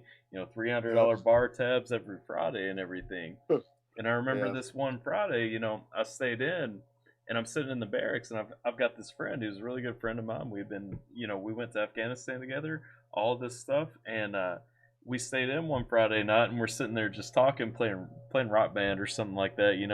And but he was a stone cold atheist. And, Yeah. we're probably, at least the 12 pack in and everything. And he's like, so nobody's ever really talked to me about God. Like, why do you believe in God? He's like, I believe in this, and he's talking about science and all this stuff. And he's like, I think this is where God is disproven. And we ended up, I mean, we had like a 6 hour conversation, just kind of talking about that. And I've always thought about that, and I'm like, but if I wasn't where I was at in life, if I wasn't drinking, if I wasn't like in that exact spot, that exact night, Yeah. like this Yeah. dude never would have heard about God. How's that Right. not of God? You know what I mean? Like Yeah. how is Yeah. and but so many people are so quick to say, you don't need to be in this place. You don't need to be going there. You don't need to be talking to these people. Yeah. And that just blows my Well, the mind. thing is, we don't in a perfect world. Yeah. It's not a perfect world. And unfortunately, and this is what I'm learning is that there's kind of a couple ways, at least I've seen so far, that God has worked in my life. Either one, you're on your A game and you get sent Yeah. back into like they call your watering hole, basically, like right, you get sent back, or you kind of backslide back Yep. and God will use you on the way back to where you're supposed to be. Either way, you know Yep. what I mean? Sometimes you're on your A game and you go in knowing you're on mission, and other times we're just human beings and our life takes a turn for the worse and we slide back. But the fact that we can't stay there forever. We got this holy I forgot what one of my pastors said, like this holy discontent Yeah. with where we're at, and it's like we can't enjoy it the way we would if we weren't saved, or it's like we can't anymore. We're like, this is, and it might be medicinal for a minute or two because we think we're numbing and we're just numbing something. And but that's the two ways and so yeah, no, in a perfect world, no, but that's the whole point. It's not a perfect world. So either God's gonna send you if you're AKA or sort of on your perfect game, then you're gonna be sent. Yeah. But either way, if you're there, God can still use you, like and like He did in that situation for sure. Yeah. Absolutely. Let me ask before. Well, no, let me talk about this first, and then I have one thing I want to ask about the picture behind you. But so you're talking about music though, and you're kind of going into talking about the music, kind of how your church has looked at it and everything. I don't know I asked that. One thing that really stood out to me, that track, do you see me? Oh Like yeah, yeah. I I love slept that song. I slept on that song, man. I'm not even gonna lie. Like 2 weeks probably after the album dropped, I just slept on it, and it was one of those. I was like, yeah, it's a good song. It's got a nice hook and everything. Just kind of go over it for something more upbeat. You know what I mean? Yep, And yep. then one day I'm sitting here, and I think I don't know what I was doing. I may have been at work. But I'm just kind of sitting here, and the song comes on, and I didn't skip it, and I listened through it, and I'm like, man, this is a testimony track, man. Like this is a Yeah. hundred percent. And I noticed like there's no cussing in that track. There's nothing like Nope. that. That is 100%. Like that's a testimony track. You know what I mean? Like Yep. that is. You're talking about fighting demons in that. You're talking about being a threat to them and everything. And that song has lifted me up a ton of times, man. Um, Dope. but like I guess my question is like number one, after talking to you a little bit, I can kind of see like that kind of comes from shades of kind of where you've been, what you've been through and everything. um Mm-hmm. you ever but and I know this probably isn't the direction you thought this question was going, but you ever like play that song, like you ever get up on stage at church or anything, like rap that song or anything like that during worship time, or like No, I haven't, but it would be what would be my if this whole COVID, if the world goes back to normal. Uh, I would love to be able to tour and hit like like a maybe like a wherever I hit Saturday night, basically to make a long story short, wherever I was at Saturday night, I'd love to coordinate my tour so that Sunday morning I can speak at a church and share kind of my story and my testimony and how I found God because it's crazy. Yeah. And then whatever, like hopefully maybe like that Sunday night, maybe do like a little more. What I don't care. It depends on the size of the church, I guess. But whatever, like do a show there too, but more on the obviously on the side of Christian music or whatever. So yeah, that would be my goal. But I've yet to do that song anywhere. I've yet to perform anywhere since all this COVID stuff, man. I haven't done anything. Yeah. I did a show. Last show I did was in March, I think. That's crazy. Yeah. What's that? Well, okay, before, because I want to know what that's like, because I know that's got to be a pretty crazy change of pace. I do want to say, now I'll tilt the camera over for a second, so you can see my ordination certificate back there. I Uh am I am the sound director in my church, all that good jazz. So huh. if you end up coming through Kentucky at any point on that tour, I Oh, I'd can. be so down, bro. I'd be so down. And like to I'm be telling you, fair, man, like dude, I don't know, like I mean, you gotta have I don't even know if I'm at my own personal tour level yet. Like I don't know you know, by yeah, I would say hopefully by like next summer I would be at a my own I mean that would be super cool if I could do that. But yeah, like right now, I mean I've just toured um like I was actually about to go on my first tour of where I was actually performing. Because before that, I cool, was doing like Crazy White Boy tour, yeah, stuff like that. What was the one we did before that? Gosh, I forgot the name. We did like two or three back to back with like Adam yeah. Calhoun and Demon Jones and couple of, there was like I'm trying to think of the other one we did. It was crazy, man. It was like the whole thing was just nuts. But um, I'm still trying to think of the name of it. I can't draw a blank. But yeah, I I think by like next year, I think I'll be able to be in a place where I should be able to do my own tour. I don't know. I mean, we'll see. We'll see how it goes, man. But yeah, I would love to. I mean, I would love to do that. That would be my like ideal is to perform somewhere Saturday night, whatever city it is, and then Yeah. have something set up in that city or somewhere very close Yeah. to church the next morning. I think that'd be cool because the thing is, that a lot of people. This is the biggest reason why to me is I believe a lot of people from Saturday night that would never step foot in the church otherwise would come, Yeah. I and I I agree. think that would be cool. No, I agree. If you're coming through Kentucky, like I said, make sure to hit me up because we'll find somewhere for you to go. It's not huge, but we got a big parking lot. So. Well, we'll see, man. We'll see. uh, I don't think we got to worry about that quite yet, man. yeah, that's true, man. Like everything's just crazy right now. I mean, it's just it is where it is. You mentioned Adam. I've intentionally stayed away from that because I don't want to.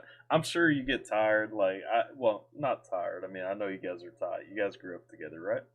Yeah, we grew up together. Yeah, I've intentionally not tried to like come around to any of those questions because I think I think you're kind of at the point like you're pretty independent of that. Like I don't even really like when I think about your music, I don't really think about country rap. You know what I mean?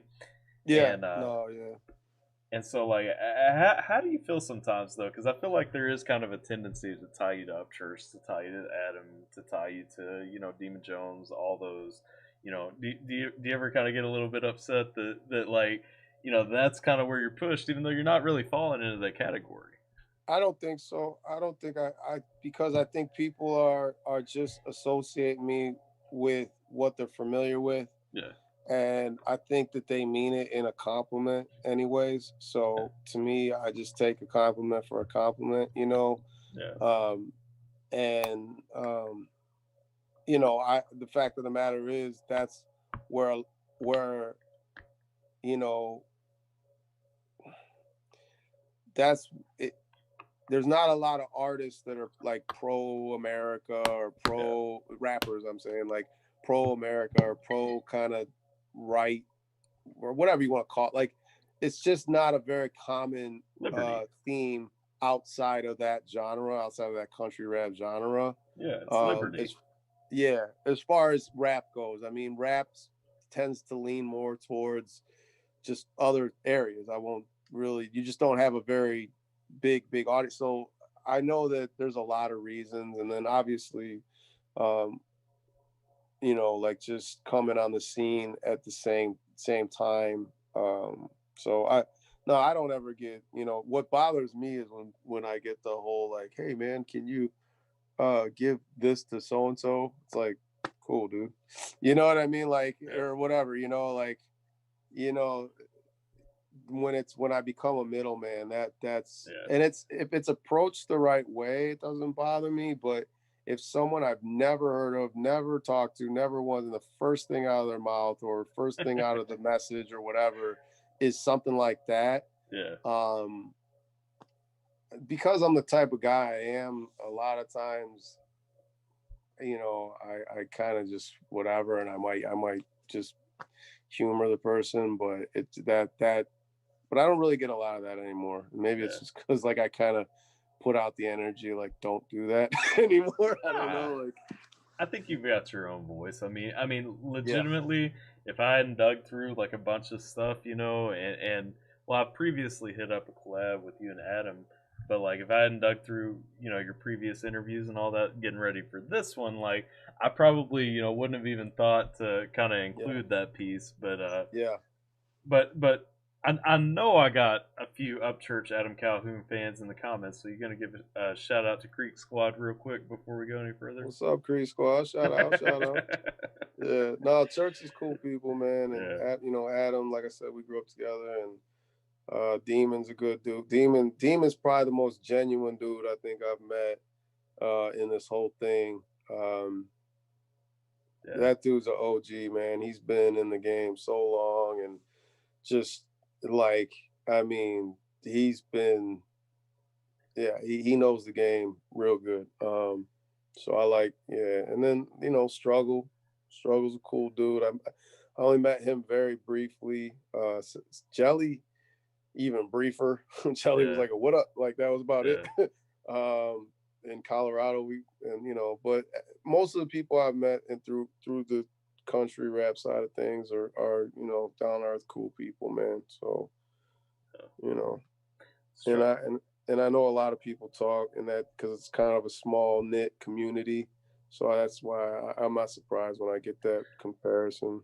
Wait, you're tied with Broadnex too, right? And Yeah, yeah, Johnny's good dude. Um, I yeah, I, w- go I ahead, brother.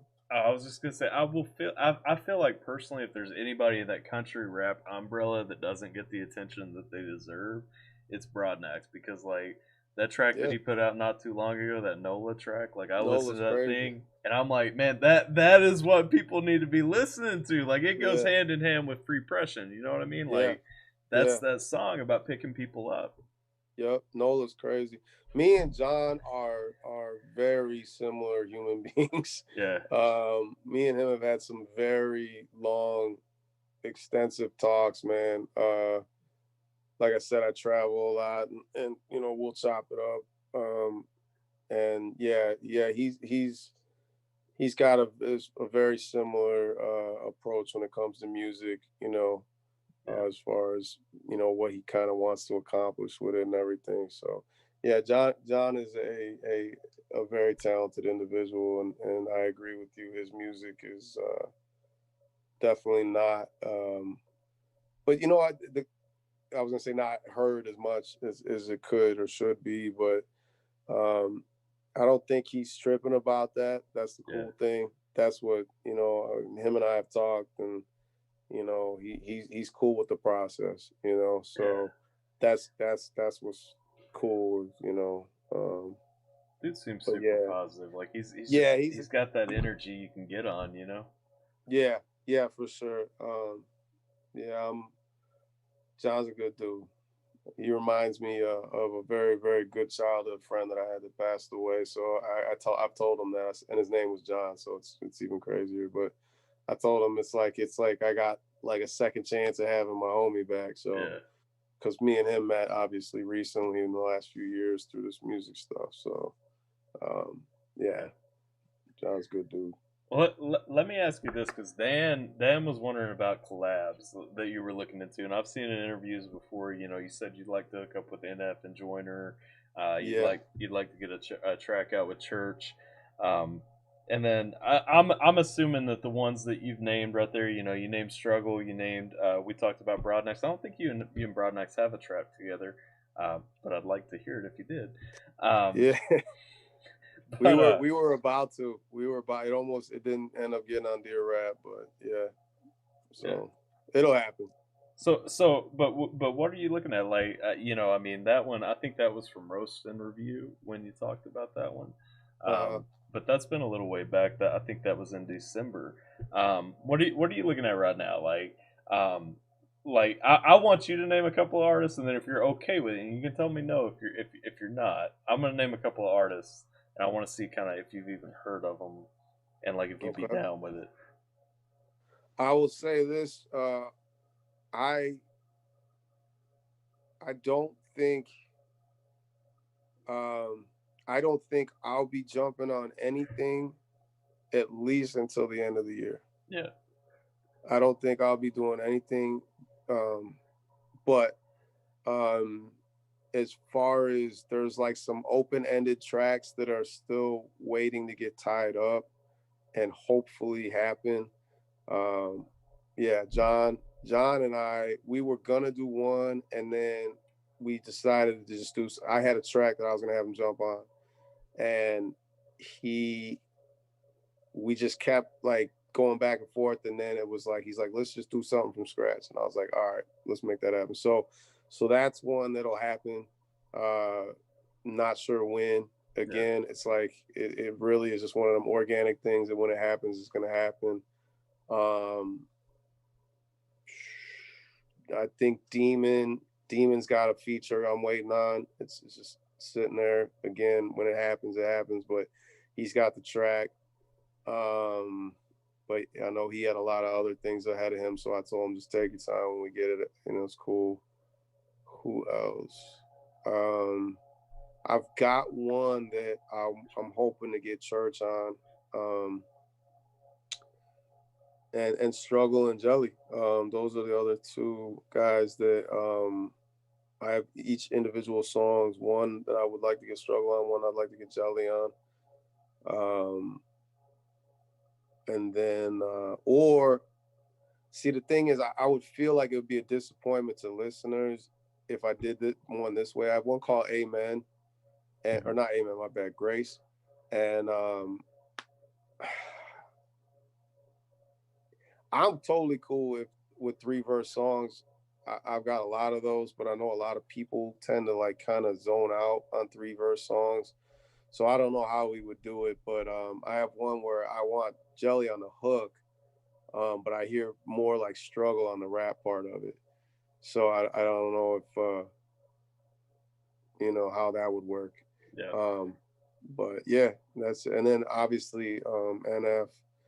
Um, I got a song that I believe is right up his alley, but you know, yeah. I'm not personally like affiliated with that dude. So Right. whether or not that happens that's all God if that happens, you know. Right.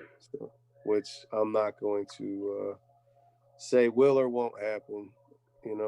Honestly, I have some very good belief that it will, but you know, uh, at the end of the day, it's in God's hands. I think you guys both come from kind of a similar mindset, so I think there's a good chance on that. And Yeah. then and that actually kind of gets into, there were two artists specifically I wanted to ask you about, to see kind of if you would be open to them at all. Hmm. And they're two that I've discovered recently, and mind you, I'm not speaking on behalf of them or anything. I don't know them, Right. but what have you ever heard of like Bryson Gray at all, No. or Tyson James? They got they're like the MAGA crew, with Oh, I heard of that. Yes. yeah, Yes. the MAGA boys. Like I just I listened to some of their tracks. Like Bryson just dropped one. I checked it out earlier in the week.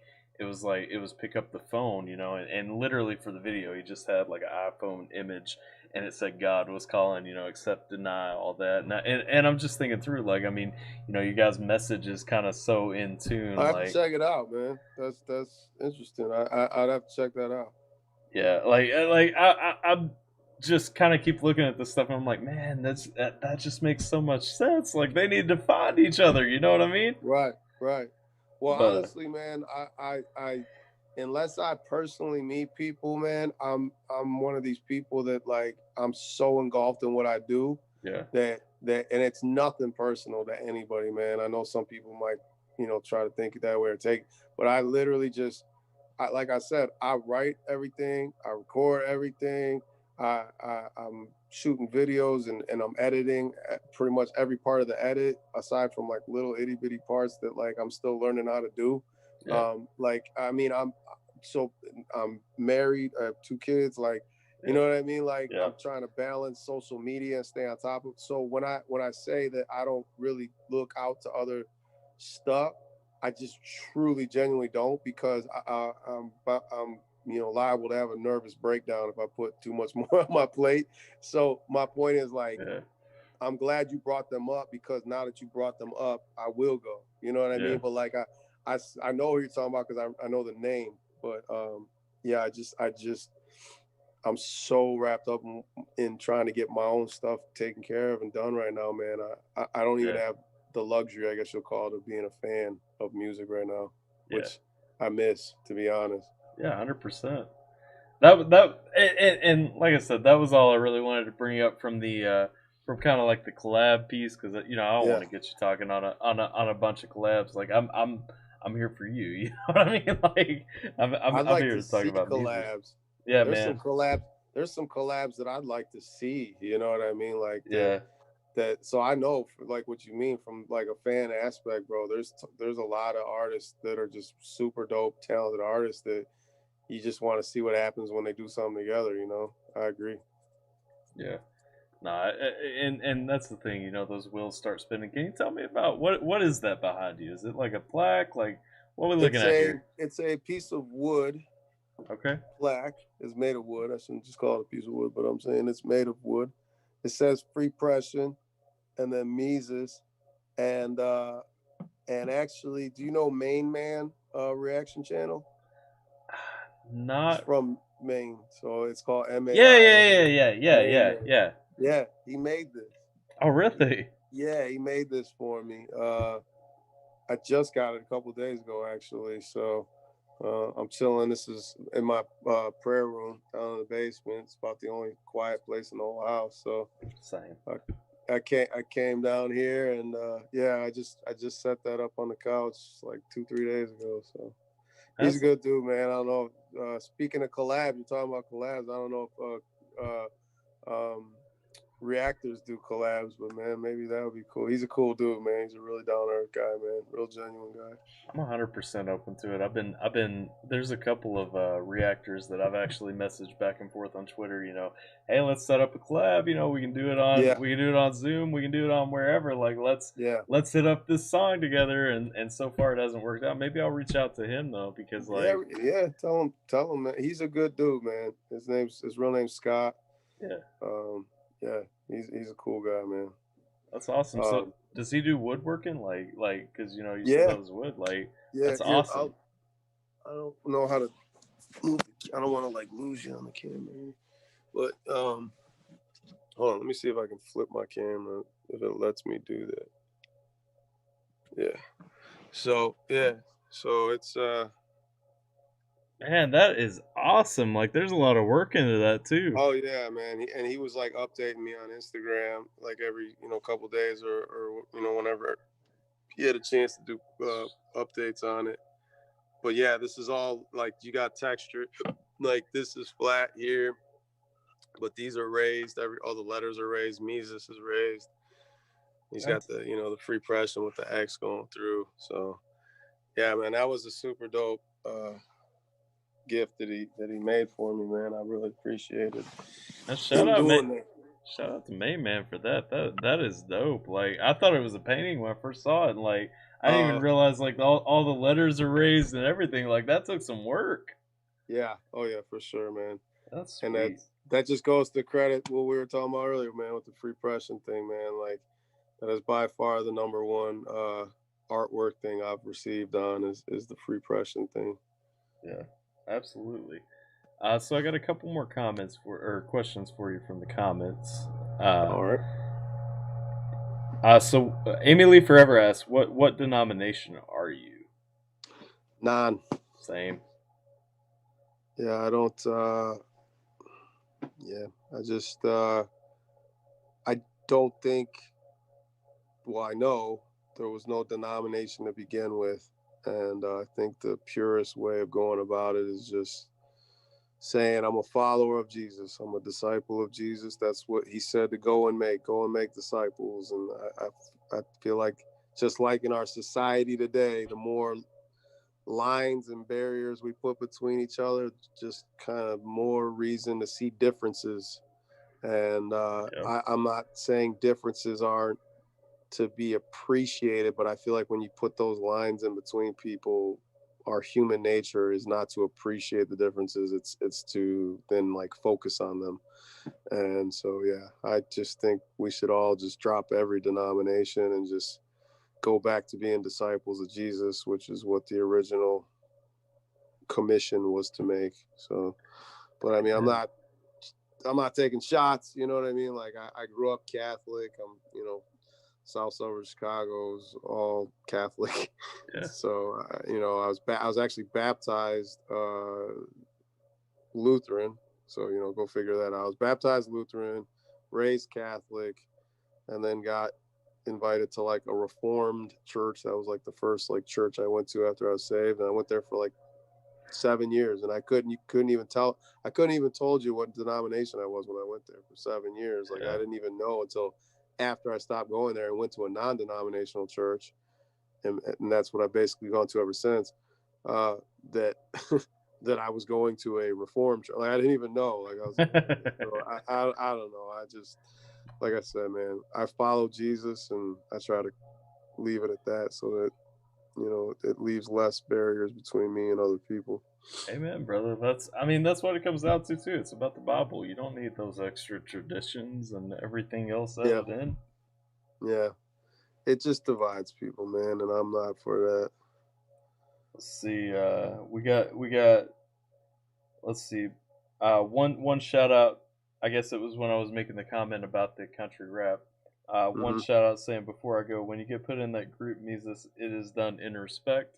100%. I think all those dudes are Yeah, fantastic. So I don't yeah. want you to think I meant it as an insult or anything either. I was No, just I saying didn't think like, you did. No, yeah. no, yeah, I don't. I think it. You know, like, never mind. I'm like, well, all right, I'm gonna say because I don't want to thinking nothing weird now. But someone else reacted to one of my videos just recently for the first time, and he like watched first couple minutes or first couple seconds of it, and then he paused and he's like, "Looks like Hoser," and then like kept going. He kept going, Yeah. Dude that ended up doing a very good reaction and was, it was cool. But I commented, I said, "Man, I almost shut it off after that Hoser," and he just like, "LOL, promise I'll never say it again." Like 3 or 4 people commented on, like just going in, and but Man. so if people were throwing me into categories of other people that I didn't really respect or think they meant as a compliment, then I would take it some type of way, I guess, But Yeah. yeah, I don't. Those guys are all vets, paid their dues, and well respected. So I just take it as a compliment. I mean, I'm not a country rap artist. You know what I mean? And I won't ever actually in this new song that I'm putting out. I hope people don't really take it as a diss, but I I actually was left off the top 50 country rap artist list that was like put out a year ago. Yeah. So if I was a country rapper and I wasn't in the top 50, then I'm not doing something right, because I Yeah. didn't even know that there was 50, so when I got left off that list, I kind of threw it in this song. I said, I ain't make the country rap list. Hey, that shit's so damn funny. Whatever. You know, I, I'm not tripping, man. Like, to me, like how we just said, the nominations, at the end of the day, I'm a rap artist, man. Like, Yeah. I don't really get into these subgenres. I think, if you're a rapper, you're a rapper, or an artist, a hip hop artist, or, you know, I just don't like the whole. I understand why they exist, and I'm cool with people categorizing stuff like that. But to me, I'm just like, man, I rap, bro. If I want to rap on a country rap beat, I'm gonna rap on a country. If I want to rap on a trap beat, I'm gonna rap on that. If I Yeah. rap to dubstep, I'm gonna rap to that. Like, you know what I mean? Like, Yeah. it's you know. So Nah, that's where it's at. I had another shout out saying from Caleb Black saying, Mises, I just want you to know, I just want you to know, the main reason I love your music so much is because you're always giving credit to God. I love that more than anything, brother from another mother. amen. He, Amen. it was well put. There's nothing I can add to that other than that's what I should do. You know. Yeah. If he gave me the ability to do it, man, I'd be a damn fool not to.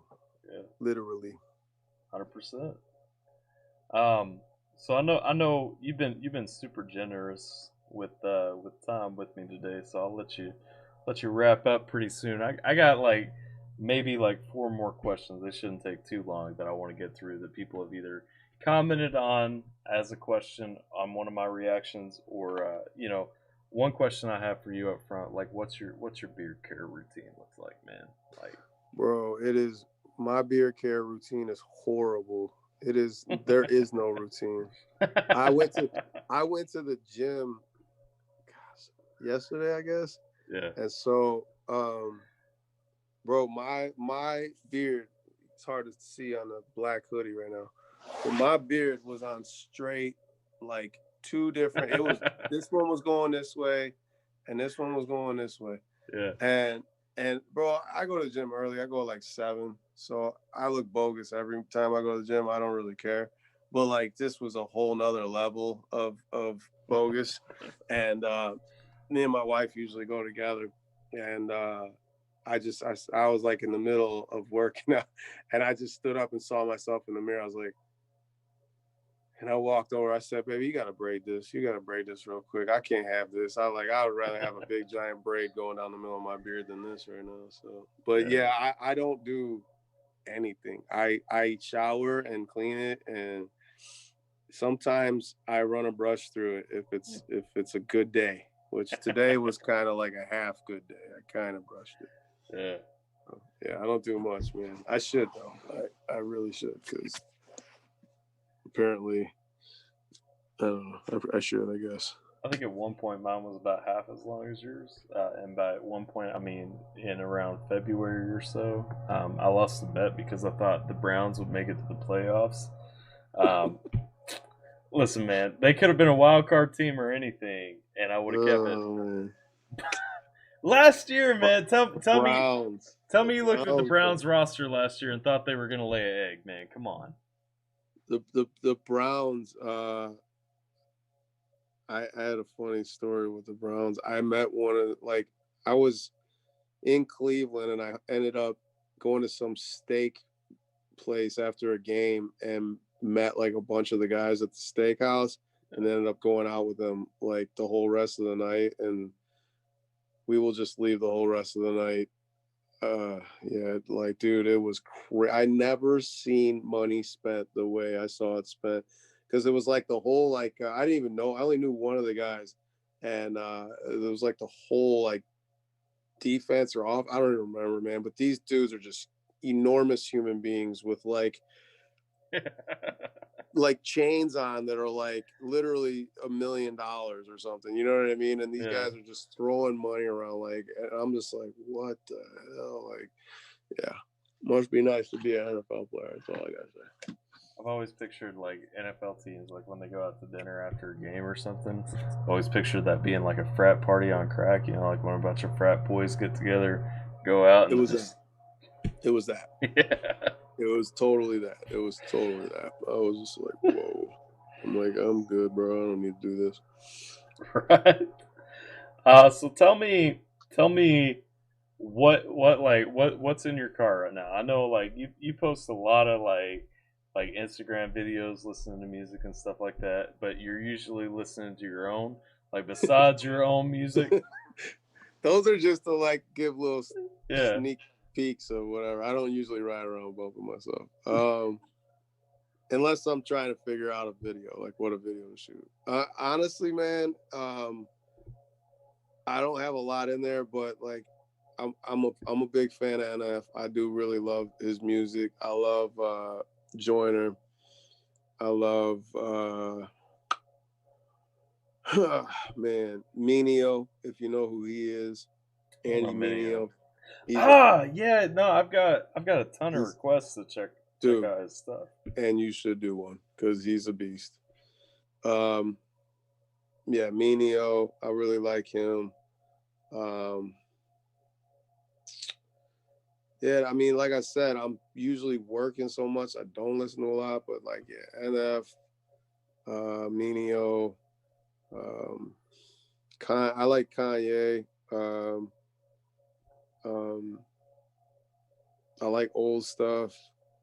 I like I like Twista, Like Twist. Nas. Um, You notice all my House of Crazies in the background? That way you said you like Twisted? no, Twista. Oh, okay. My bad, my bad. Yeah, with an A. My bad, my bad. You're We won't good. we won't talk about that other one then. Yeah. Um, yeah, I don't know, man. That's I mean, I gotta mine's I don't that's probably the top artist when I'm zoning out and I just want to bump something for a little bit. I'll throw Yeah. those guys on. Okay. A question that just popped up in the chat because I want to save my big question for after.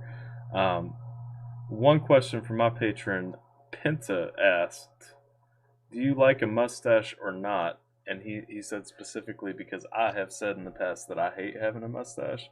But again, your mustache is much more vibrant than mine, so I don't know if we got the same beef with him. I, so I just had a conversation this morning with my brother-in-law because my wife um, keeps telling me to trim this thing. She's just like, I can't even see your lips no more. Yeah. So my brother-in-law is kind of good with the clippers, So I said I might have to get over there before she kills me, man. But yeah, I the only thing I hate is when I try to eat anything you gotta like hold in your hand. Yeah. Like with a fork or anything, I'm good. But if I'm taking a bite of a burger, like I can't tell you how many times I've bit my own mustache, Yeah. and then a tear just tear just comes down. Like it's a very painful thing. But yeah, I like it. I don't like the little short one that kind of like just lines the Yeah. not the looks cool. It doesn't. I don't feel like it goes good with a beard like this full. You talking about like right on the lip, like that little Well, thing? just not like a little line. I mean, like you can have a full one, but I'm just talking about where it just ends on the lip type of Oh thing. yeah, you're I talking just about feel. my mustache. Okay, I feel you. I'm just saying it don't. Well, no, with a beard like it's literally to your belly button at this Yeah. point. Like I feel like it just don't work good. Yeah. And mine for whatever reason, it kind of is like a little pokey, and Yeah. I don't like that on my lips. So, but it's like, what do they call it? Six one way, half a dozen the other. It's like, I either deal with that or I deal with biting it if I let it grow as long as it is now. So, Yeah.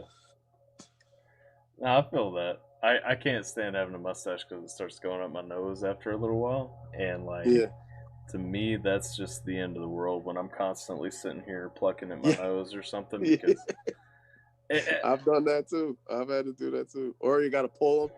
You get the yeah, like just the random ones that just want to. And yeah. I'm like, I probably once a day or so I do that.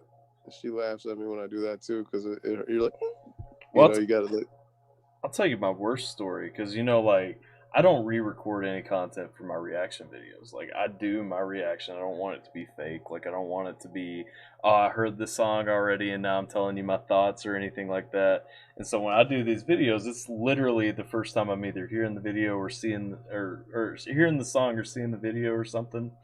And I did this one reaction. It was the first time I'm introducing like my channel to a whole new fan base and everything. And I'm sitting there, my mustache kept going up my nose, and so I'm sitting there the whole video like tugging at this thing, and I'm just like, it's got like non.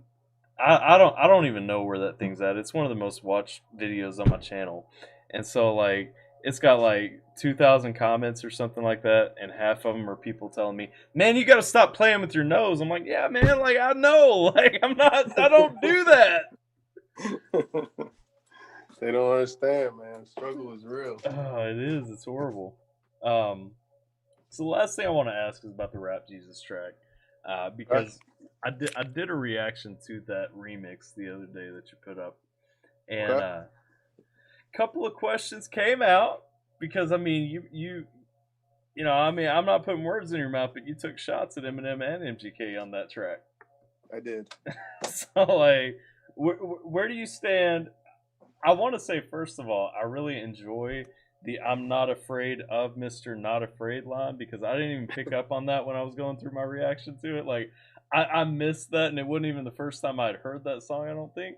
Yeah. And like I'm doing the reaction, and then I went back, and as I'm editing the reaction, I'm like, oh my god, like he just said I'm not afraid of Mister Not Afraid, and then I thought about the Eminem track Not Afraid. I'm like, he I'm just said not I'm not afraid afraid. of Eminem.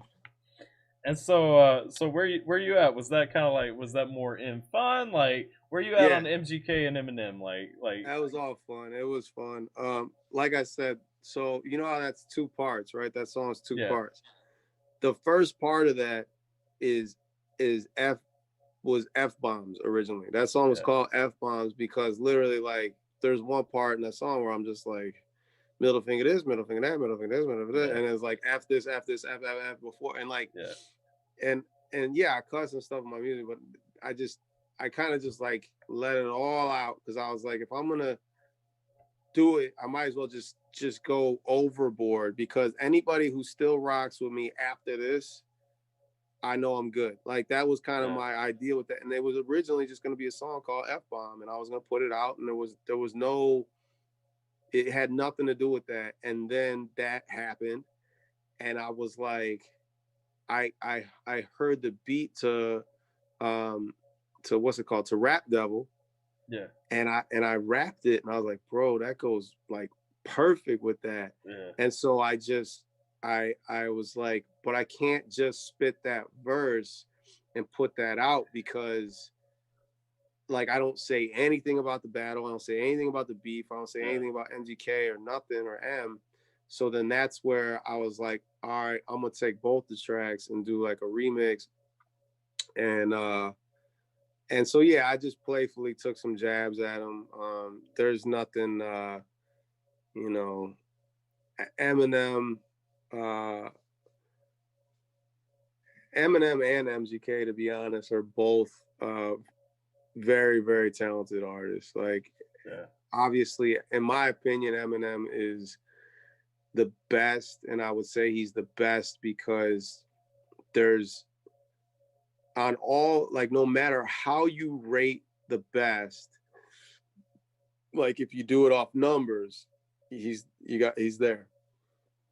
Which that's the way some people do things, some people don't, right? If you do it off of lyrical ability and his ability, and that breaks down into so many things, but like the ability to describe or talk about anything, yeah, and do it in a way that is lyrically engaging, lyrically entertaining, as intricate and cadence, like talented wise, like whether he speeds it up, slows it down, does some like off awkward, like, unorthodox delivery. Like, I don't think there's anyone that's reached even a popular level, like even not necessarily his popularity, but just even like mainstream. I don't Yeah. think, and I could be wrong, but I don't think there's anyone that's achieved as much as he has and that has the ability that he has.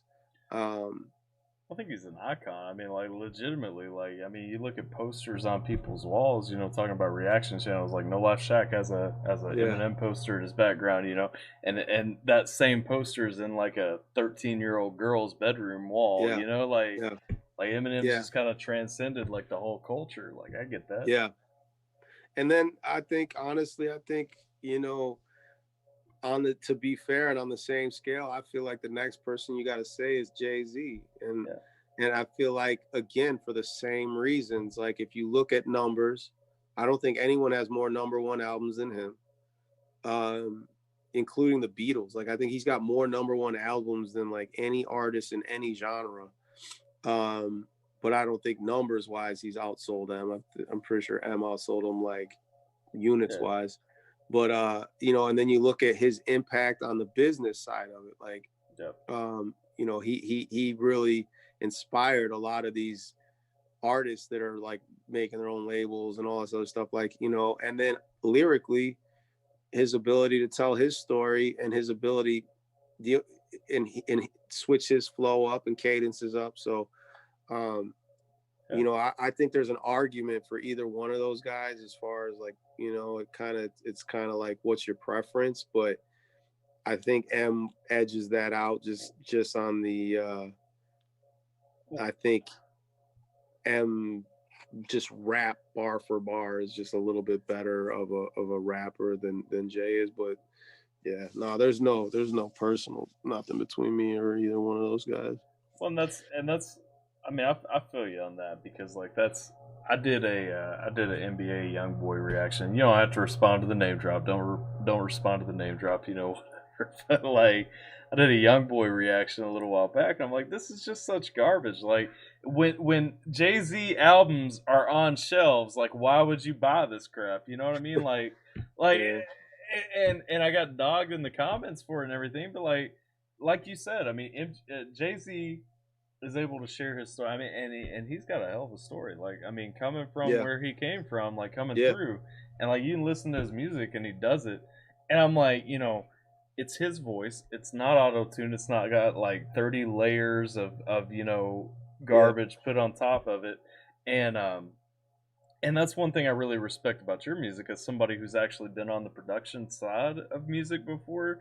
When I listen to your music, like I hear your speaking voice. You know what I mean? Like I hear your voice coming through in that, and it's like with him, I can hear. Yeah, he's got the doubles and everything, but he don't do a ton else besides yeah, adding that second vocal layer.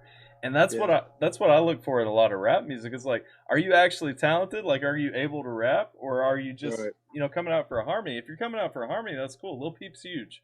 Like, Yeah. like it's got its place if you're putting those Right. effects, but be upfront about it. Like, don't Yeah. claim you're a rapper and then come out with this trash like 30 Yeah. layers of auto tune and stuff. Yeah.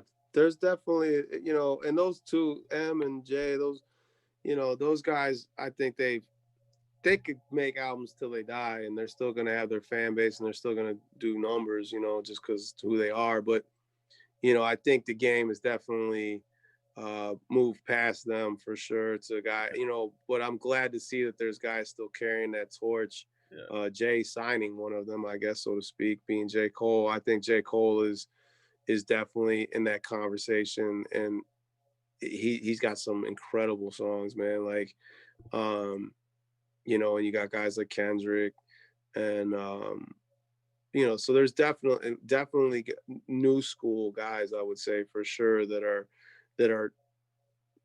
carrying the torch and walking right in their footsteps, for yeah, sure. You know what I mean? Like, it's not the game. There'll always be that lane. It's kind of like rock and roll, like how rock and roll started. Then you had, like, really the original rock and roll just became classic rock and roll because it became old. So yeah, it's like classic now.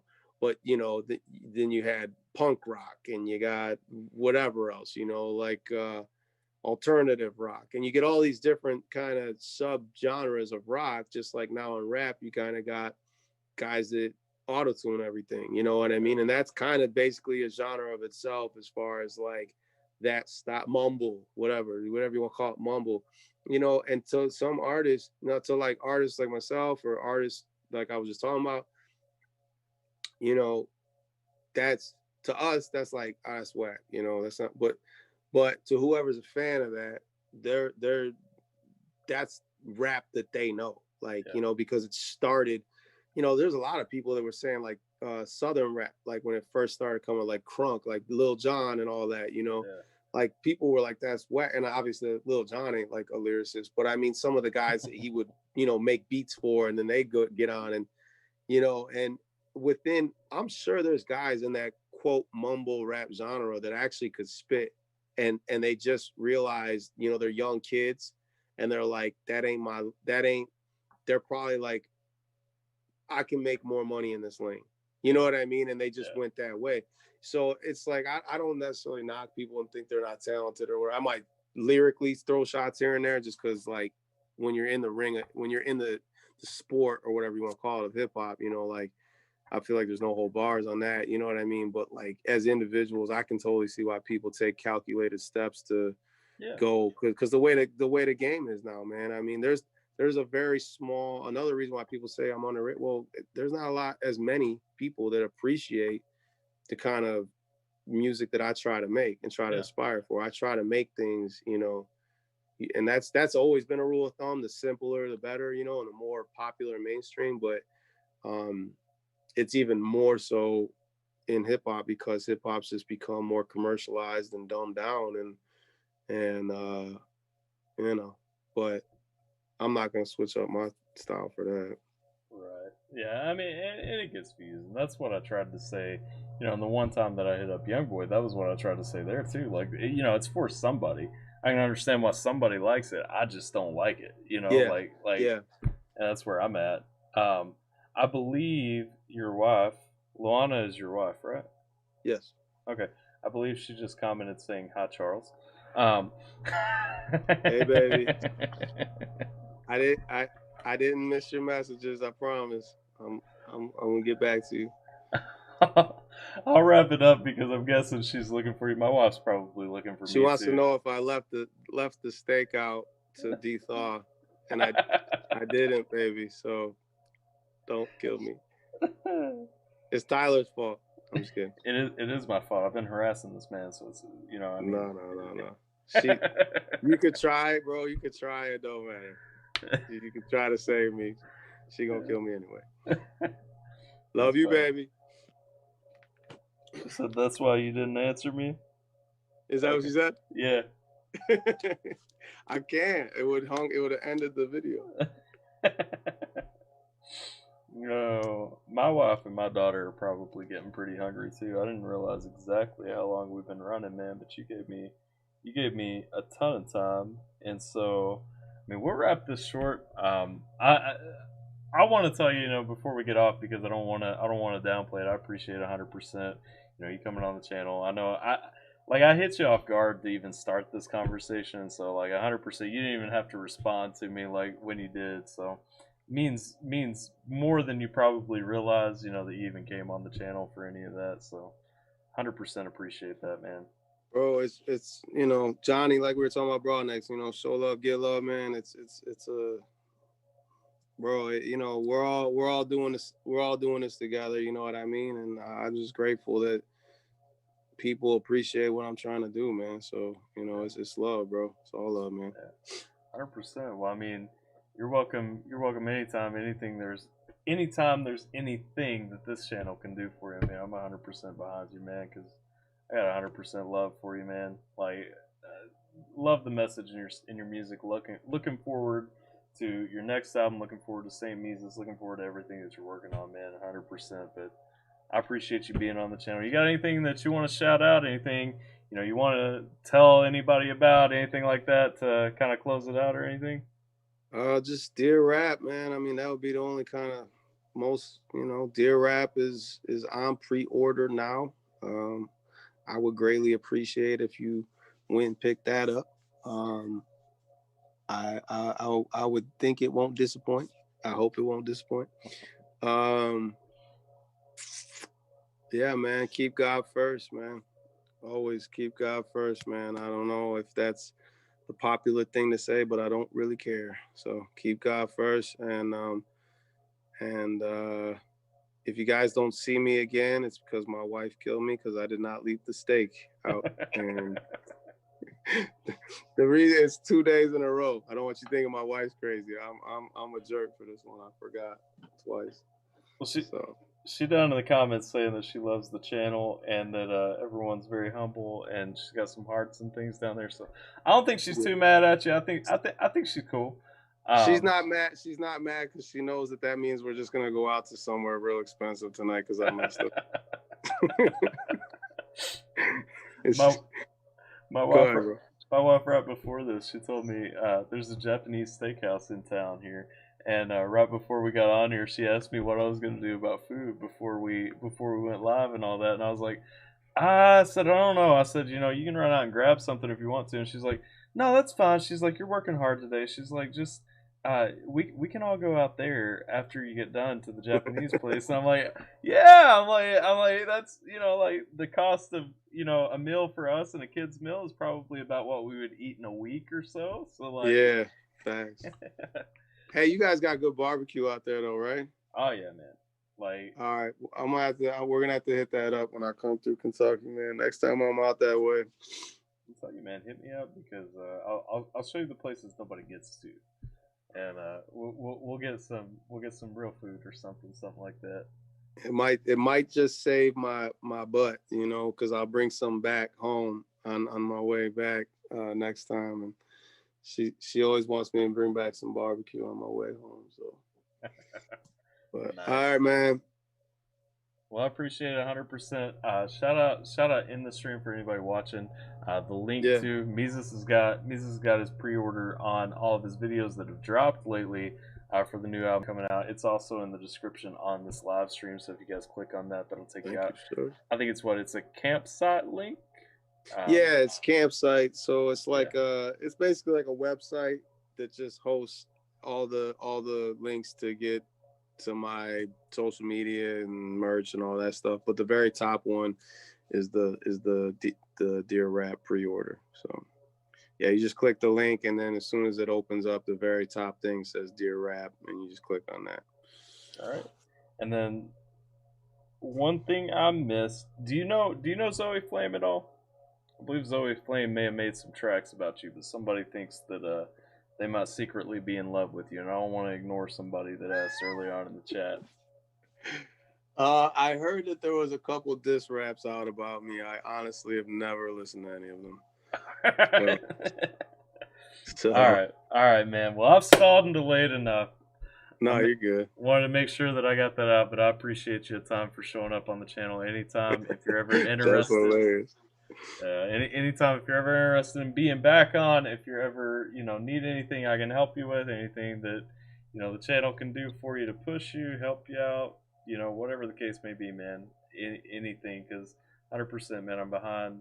We all walk our individual paths, and I just happen to think mine and yours align a little bit more than maybe most people. So hey. Appreciate what you're doing and love it, and appreciate you coming on the channel. I appreciate the opportunity, man. I had a good time. I did too. Thanks. All right, brother. I'll talk to you. All right. See you, brother. All right. Peace. Let's see here. Alrighty. So you guys are stuck with just me now. And Mises has dropped off. So let me check out the chat, see what you guys are saying. We'll wrap this up pretty quickly.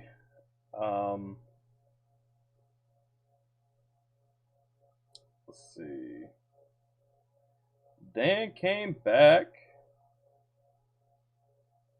Oh wait, did I not change? Yeah, there we go. So Dan came back. I'm playing this out a little bit differently, so my face is huge, whereas it wouldn't normally be.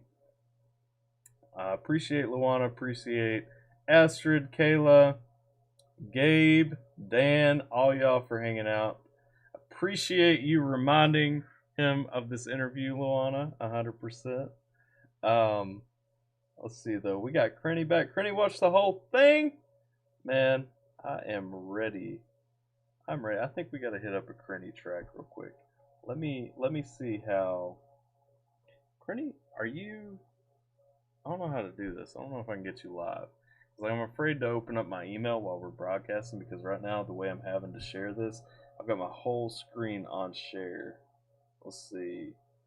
Let me check out some of these other messages real quick. But we need to think of a way me and you can hit up a track or a chat because I want to check out that track you got. Let's see. Dan caught most of the interview. Awesome, man. I appreciate you. It's all gonna be uploaded for you to check out later. Let's see. Crenny saying, "Let's go." Astrid saying, "Take care." Luana, thank you so much for hanging by. Thank you for everything. Thank you for checking it out. But definitely, I apologize for keeping him so long too. So don't be too mad at him for the mistakes. Let's see. Crenny is saying, "Let's go." So let's go. Let me see. Let me do it this way. Let me pop this up real quick because I don't wanna get something that I shouldn't have going up.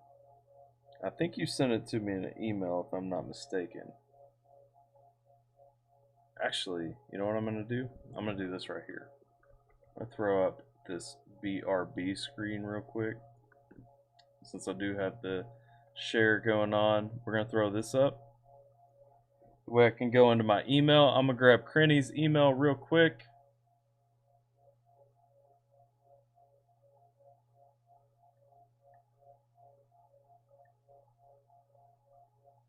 "100% Astrid said thanks for sharing him with us today." Thank you 100% for sharing him with us.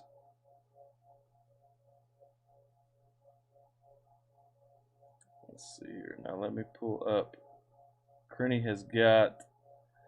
You wanted me to hit up Escape, right? I think we checked out Vortex already. I checked out Vortex. I don't know if everyone else has, but I'm gonna check out Vortex here anyway. Oh, we want to pause real quick. We ain't ready for that yet.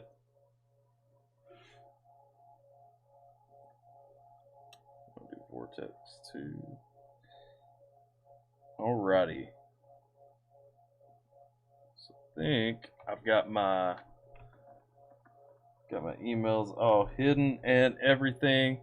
So we're gonna check out 2 tracks real quick from Crenny Music. I've been telling y'all, if y'all haven't checked out Crenny Music, if y'all haven't checked out Lore Crenny's music over on his channel, Crenny Music, we're about to hit up 2 tracks that he's got. Vortex. Now, Crenny, tell me down in the comments. Is the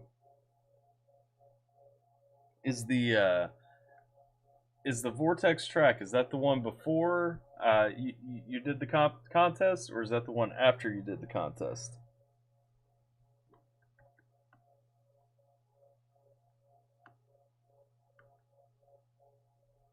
Dan says thanks for bringing us this interview.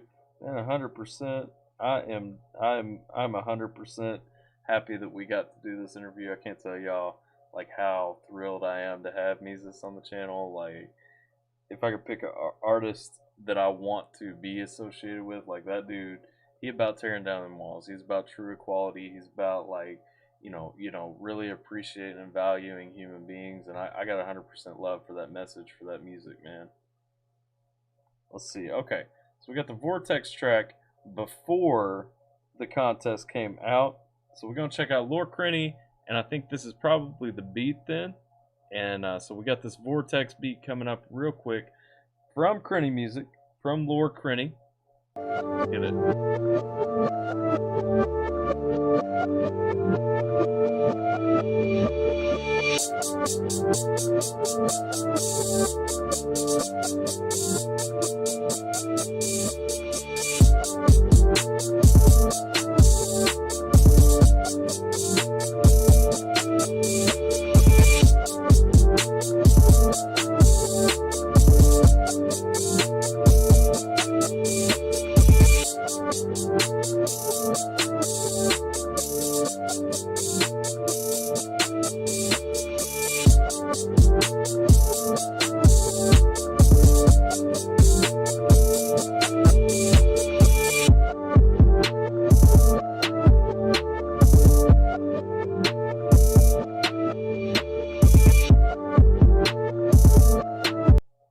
Now I gotta tell y'all, for real, like when I heard this beat, if y'all missed, like I did a video kind of promoting the contest. I ain't really make a suggestion, you know. I've been out that rap game for about 13 years now. When I heard this, like this beat right here is so dope. If y'all don't like this, then y'all just ain't feeling real solid instrumentals, like for real. Cause dude, I can tell too, as somebody who's made beats, makes beats, like Crenny put a ton of work into getting like everything in place on this one. The sound is smooth, it's clean.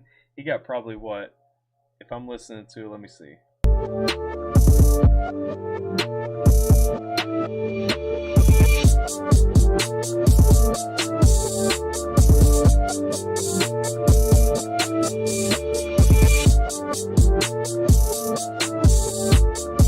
I'm hearing at least 4 different, you know, instrumental tracks kind of thrown in here, panned out right, you know, really produced right, you know, put in well. And like, dude, you did this on LMMS? So tell me about LMMS, because I don't use LMMS, but this right here, this, I mean, this is fire. Like the end result, whatever it's done on, like this is fire right here, man. Somebody needs to be buying this up from you. You don't even need to be doing a feature on this one, you know?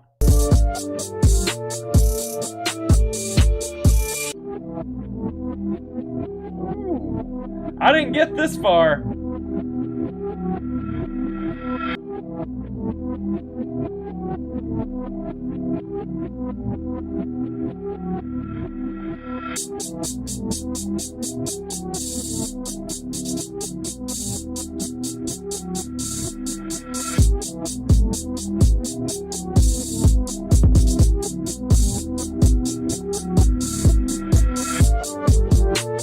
Man!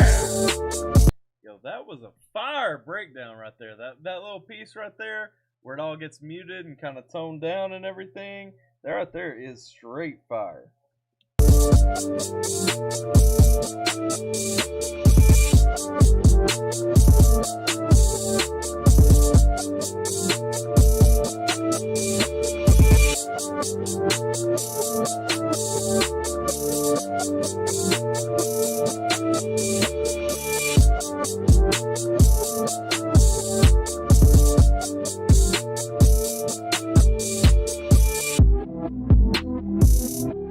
I love this beat.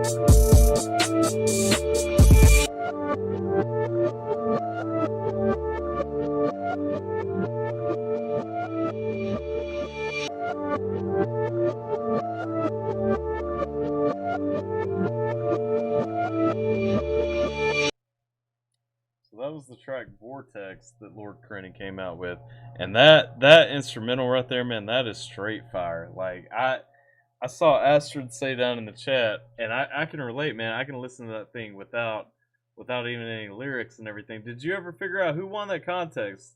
Who won that contest?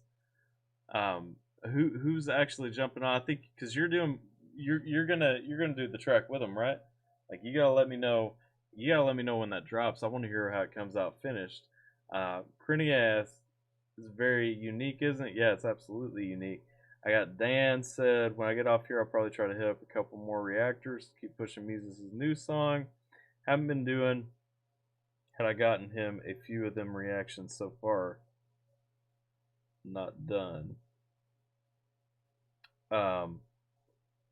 Okay. Yeah.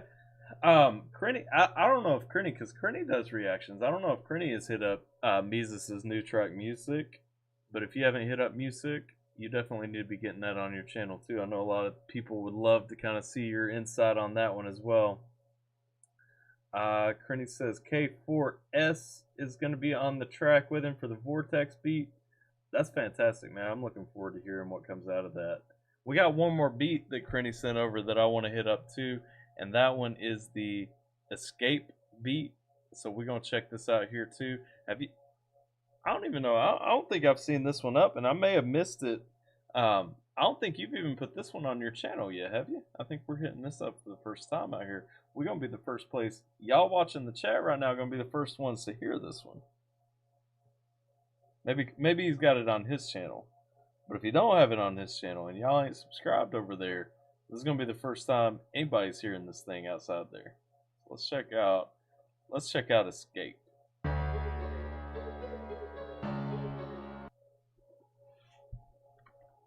What happened? Why did we pause? We didn't pause. The audio just stopped.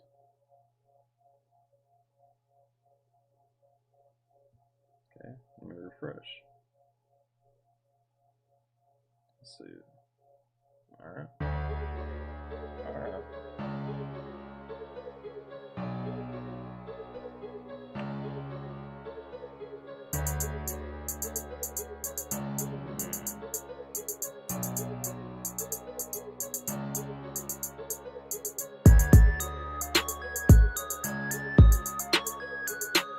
Now this is getting more into my wheelhouse, because y'all know if y'all check out my stuff that I put out, man, I'm about them darker vibes and everything like that. We kind of digging that darker piece right here. So the beat tells the story. All right.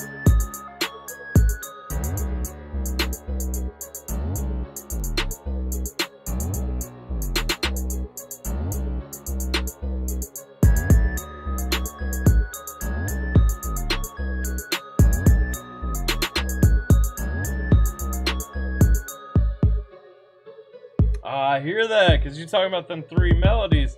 I hear that switch up right now. So we're going from that darker piece to kind of that more transcendent piece.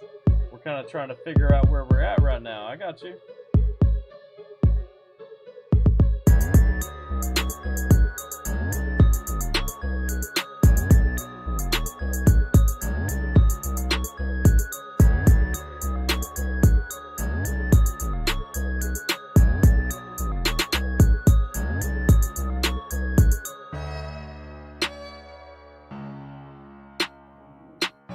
Got some suspense.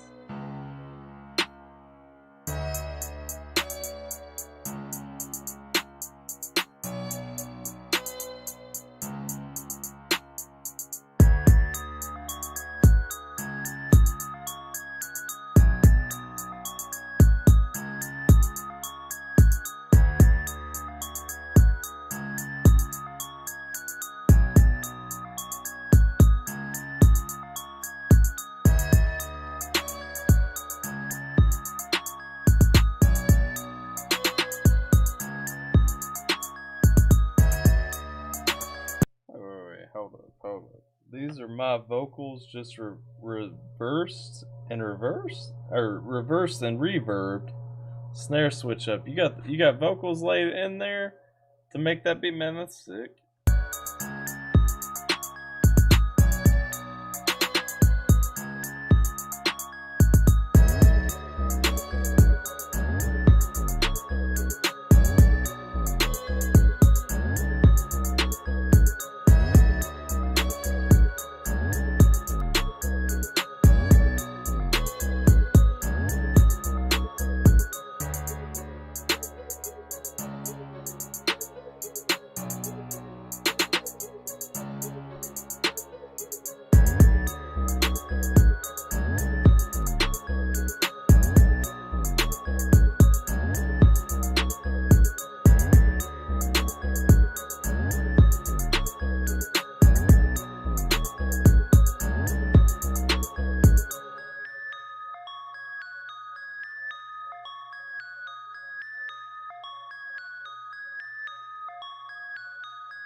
Oh, that's awesome.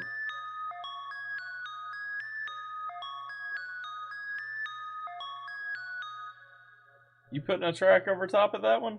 I don't imagine you're gonna shop that one out. That sounds like a beat you're gonna use. Am I right?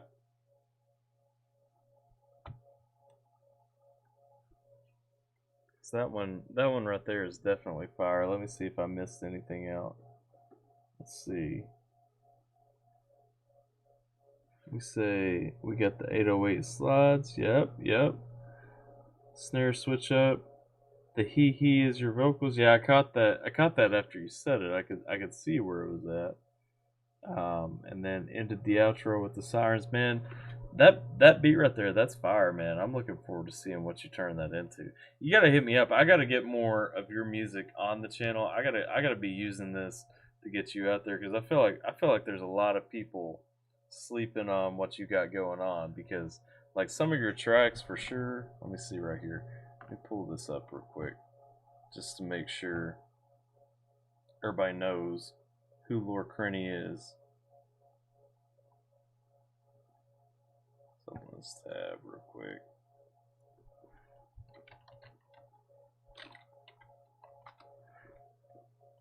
Get the. Oh wait, I put two words. It's one word. No, I put two N's. Lord, I can't type today, and I didn't put the R. Ah, that auto corrected me or something. We look for Crenny music. There's no way I typed that wrong. I ain't typing no Kenny music. This right here is Crenny Music's page. If y'all haven't seen it, it is Lord Crenny. If you search for Crenny Music, all one word, you're gonna find Crenny Music. You're gonna be up at the top. It's the strapping young lad right here. He got this new track, Politics, that we haven't hit up yet either. We may as well. If y'all want me to make a custom beat? Yeah, he makes beats. He also raps. He's got his own songs and everything. I mean, if y'all are free around and everything, make sure that y'all are heading over to his page if you haven't subscribed to it already. I've been subscribed for a hot minute, so I can't resubscribe, but if I could 100 times, I would. Dude's quality. Y'all can see like he's showing up down here, hanging out on the channel. Like me and dude been rocking together. Nah, I know. I think what I'm saying is a little bit behind. I know you ain't Kenny music. You're Crenny music. Um, but dude is fantastic. He's straight fire. We've been rocking with each other for a hot minute, and dude does all kinds of things. He's got some live vlogs going on. He throws them up. He stays involved with his community. He's got music coming out. He's got beats coming out. If y'all ain't subbed, y'all need to be hitting him up. Love this dude. Love everything I've heard from him. I mean, you know, as with anybody, I mean, we ain't always 100% eye to eye on every single facet, but I'm 100% with his music. I support him. Dude is fire. He ain't some mumble rapper out here. I think. Hang on a second, cause he got this right here. I've been seeing this pop up a few times. I got dissed by a mumble rapper. I might have to check this one out offline. I've been meaning to watch this one for a minute. Let's check it out. So y'all heard the beats right there that he sent over. Let's check out one of his tracks real quick. We'll check out this politics track because I know he ain't gonna hit me with no copyright clip. Sorry, I talked through that. I know he ain't gonna hit me with no copyright claim, so we're gonna hit up this politics track real quick. We're gonna see where he's coming. We ain't gonna talk 100% about it because, like I said, we don't all see eye to eye. I know I got a lot of subscribers from different backgrounds. We ain't gonna argue about politics on it today, but I want y'all to check out Crenny's music because I mean, when he's rapping, he's straight fire. I want to get into what we're looking at on the track. Some dude has copyrighted it. Okay, I won't check that out then. Wait, copyrighted the politics track? Or are you talking about the? I think my chat might be delayed a little bit. Okay, all right. So somebody's copyrighted the politics track. Let's steer away from that. Hey Dan, appreciate you hanging out. Thanks for checking out the interview, hanging out with the interview. Definitely the highlight. But let's see. Appreciate you, brother, coming by. Let's see. Crenny says, or up next. Don't play this or up next. You don't have any. All right. So should we stay clear? You want to stay clear because I've got some people looking for some stuff.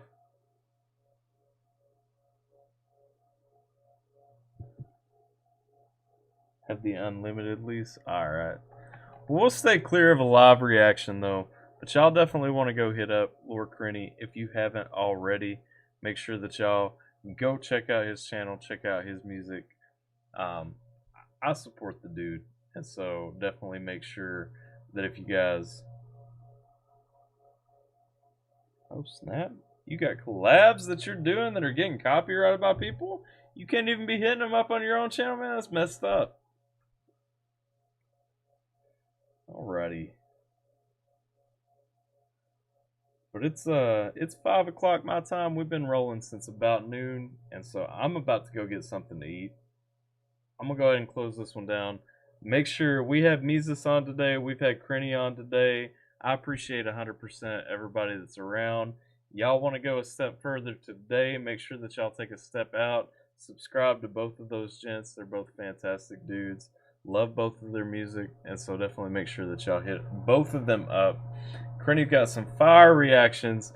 I know that. I mean, Crenny's real, man. Like for real, I can't say how much I appreciate because I think like me and Crenny, you know, we were both kind of low on the sub count for a minute when I found him. I think I reacted. He did a reaction to some No Life Shack Instagram lives. I used some of his content and that kind of started the back and forth. But dude has been like behind me, with me, and like interwoven with my channel for a hot minute now. Can't say how much I appreciate dude because like real artists making real music. Dude's gonna blow up at some point. Y'all better get in before he does. That way he remembers your name later on, like he's gonna remember mine. And let's see, Crenny put down in the chat if you want to do a Zoom podcast later, we can, man. 100%. Like let's 100% get on because I remember back too, and I don't know how much you want to talk about it, but I mean we can work it out for a Zoom chat and stuff like that. But I remember a little while back he was going through some stuff he was posting on your community tab. You know when you moved out and all that stuff. I'd love to sit down and have a chance to kind of chat, you know, about some of your music and kind of around some of them things that you had going on. But I'd 100% like to have you on the channel at some point. So let's set that up. I mean, you got my email. You can hit me up on any social media too. I ain't gonna block you or put you down. We need to get you on the channel. We need to sit down and have a chat face to face instead of talking and then text. So you and Crip planning on talking on Zoom, man? That's awesome. Me and you're gonna be talking on Zoom too. Hit me up in an email. Let me know what it looks like any Saturday. If you want to go ahead and bank on next Saturday, I mean we can go ahead and bank on next Saturday if you want to lay it down. The only Saturday coming up, I 100% can't. I've got a show I got to do on Halloween, and so I'll be locked off for that for sure. But whenever, man, hit me up. We will do a live. We will do the chat. We'll do the Zoom and all that. But I appreciate all y'all hanging out here, hanging out with me, checking out Mises, checking out Crenny. I know a lot of y'all ain't Mises fans, showed up for the interview, and so definitely appreciate all the support for that too. Me and Crenny locking down next Saturday, so y'all already saw it if you're hanging out right here. We're gonna be back next Saturday with all that for the. We're gonna go live with Crenny Music. We'll do episode 2 of Around the Music.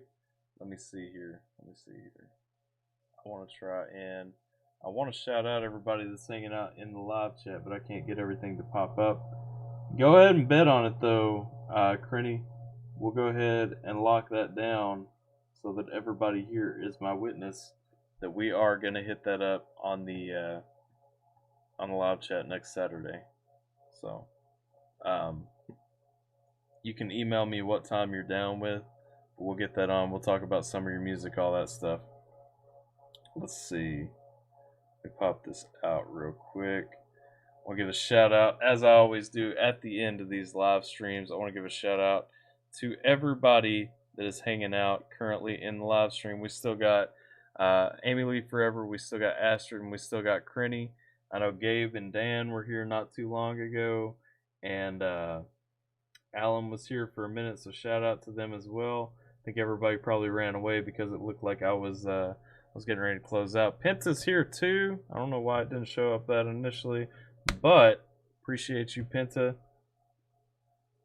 But I'm looking forward to next Saturday. Be me and Crinny, and so y'all definitely be looking forward to that. Right here, as always, I'm DJ AlphaTyler. Appreciate y'all hanging out with me for a minute. Hope you're staying safe. Hope you're taking care of yourselves. And I'm going to catch you guys next